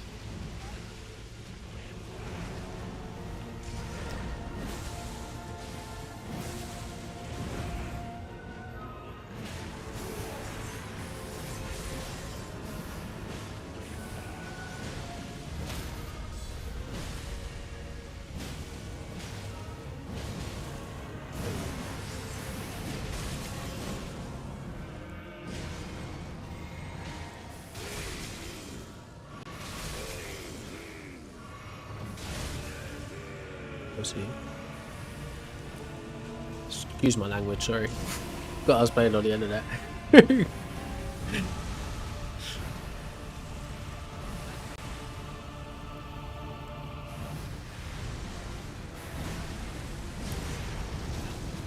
Damn it. Bad position. Don't die, Mimic. Mimic's out.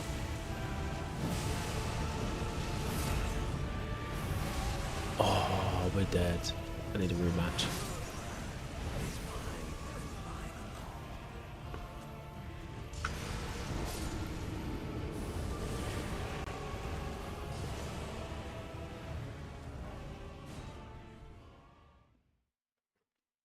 Right, so yeah, Leo, to be fair with you, right?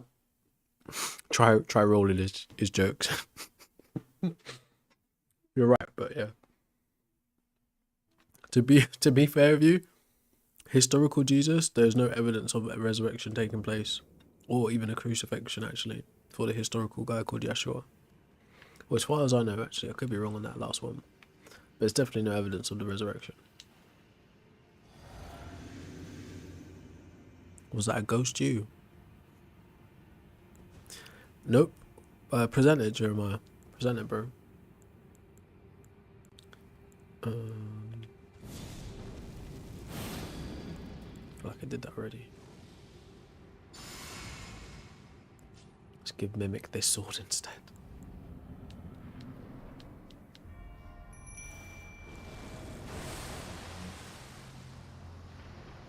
Try to play this a little bit smarter.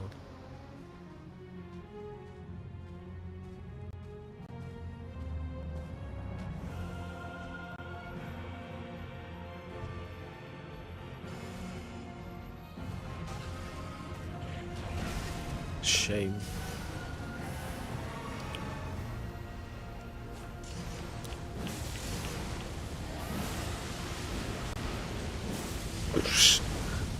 Bad play. Alright, this weapon ain't gonna cut it.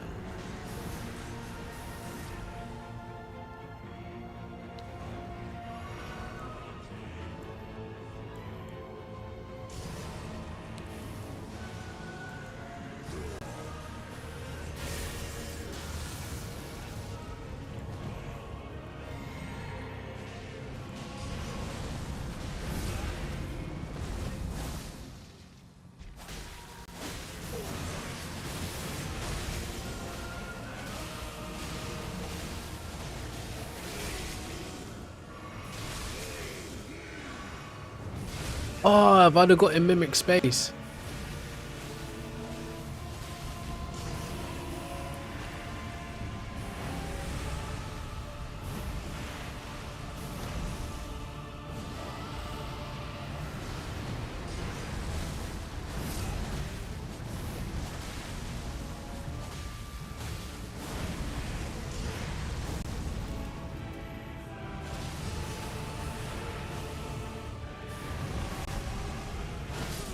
What the?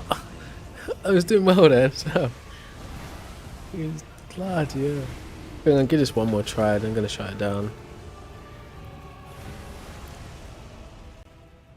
No, you made 7 statements, Leo, right? I told you, give your best supporting evidence for Jesus. Those statements aren't evidence, bro.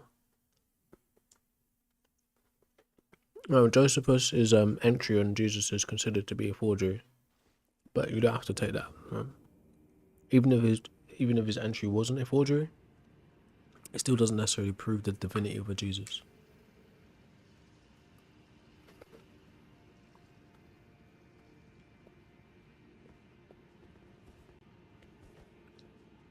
Thing is, Shebin, right? How can you be so sure it's possible to know anything after death? I'm pretty sure that death is described as the cessation of all bodily functions, right? So the ability to know if the mind truly is an emergent property of the brain would also cease. Hopefully that's not the case, but if we're being honest here, we don't have any knowledge of what could happen after you die, after your body ceases to function. I forgot to do something, I'm pretty sure.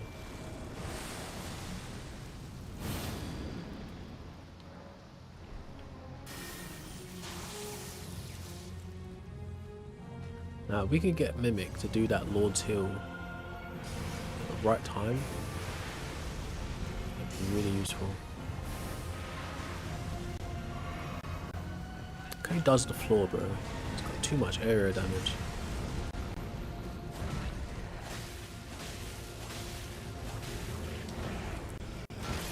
Damn. Starts, bro. That's how he killed me last time.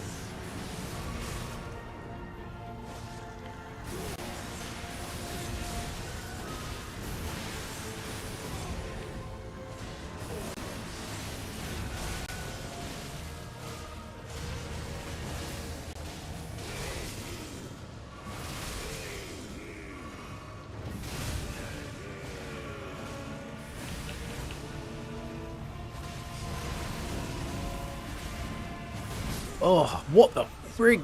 I just press R1 just before I press circle, just like this sliver. Well, you have no proof to suggest God created anything, Barry. That's a creationist myth. And like, currently, Genesis is widely considered as just mythos, right? It's just a metaphor or allegory. Yeah, it's a mimic. It is a ghost. It directly mimics the character you're using. I'm pretty certain, Cole, right? Humans have been inventing all different types of gods for a long, long time. Got plenty of archaeological evidence of gods they've invented. Plenty of anthropological evidence of the rituals and the religions that surround the gods. But no evidence to suggest those gods exist outside of the minds of the people producing them.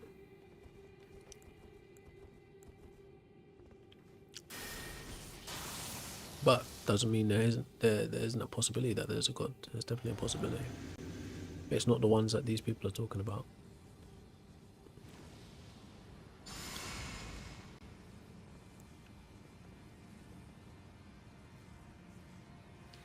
The flask that stops me from losing health. You're talking about the physic? I haven't looked at what's in my physic in a while. There might be something useful there.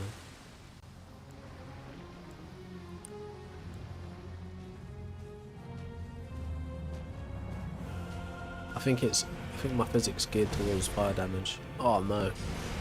Messed up straight away.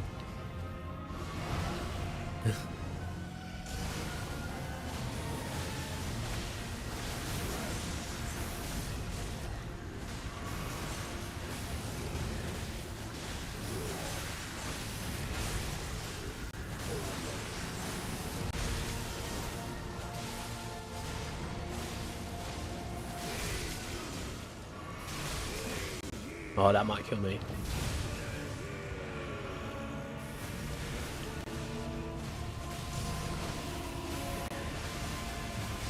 What? Where's that damage coming from? That was sneaky as hell. He damaged the ground. It was giving me like tick damage. Didn't even realise it. Alright, I might leave this boss for the next time I come on. Well, I think I'm going to save this boss for next stream, bro. I want to say a big thank you to everyone that's tuned in. Even though we're kind of in a strange shadow ban zone, somehow people have found the stream today. So I'm really appreciative of that. If there's any last question you want to ask me before I bounce, now's the time.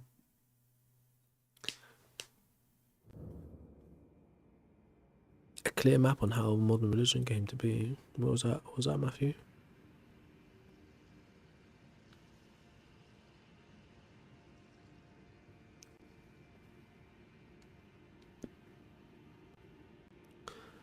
Do you know what? I have a very interesting game called Wolong that I've started playing a couple years back.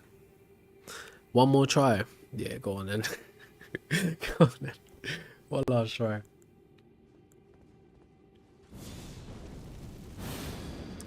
Yeah, I have this game called Wolong that I stopped playing because it was very hard.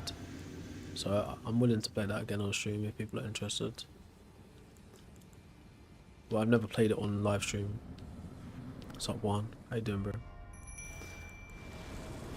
Let's give this one more shot. Let's try draw him into our area.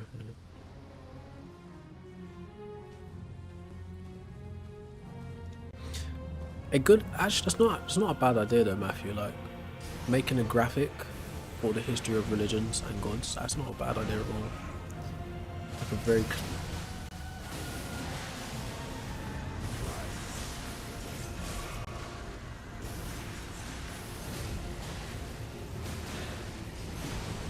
any of you out there who've got the mind to do something like that, I suggest you do it. I don't know if I would say my graphic design days are behind me now, but you never know. I might get the itch to Photoshop. Who's to say?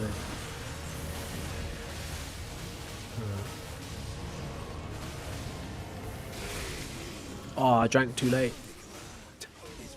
Right, that was that my extra shot. That was it. I drank too late.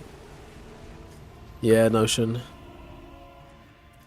Yeah, GPT might do it, but GPT's so finicky with stuff, man. Most of these AIs are. You'll be like, yeah, make it like this. And like tweak this piece, and then it just starts just bugging out and not tweaking the exact piece you want it to tweak. Hey, thank you, Storyteller. Hopefully I see you on the next one. Alright, guys. Appreciate you all for tuning in. It's about that time in the evening where the cool Americans are going to start coming online and we can listen to their debates. So make sure you migrate over there and check out some more atheist content. The level is 264. Don't worry, you don't need to be this high to beat this guy, but it's the 4th play. No, I don't think anyone created the universe. But all that being said, appreciate you all, and I'll catch you on the next one. Make sure you drop a like on the YouTube side, even though it's like hidden. And drop me a follow. Alright, thank you. See you later.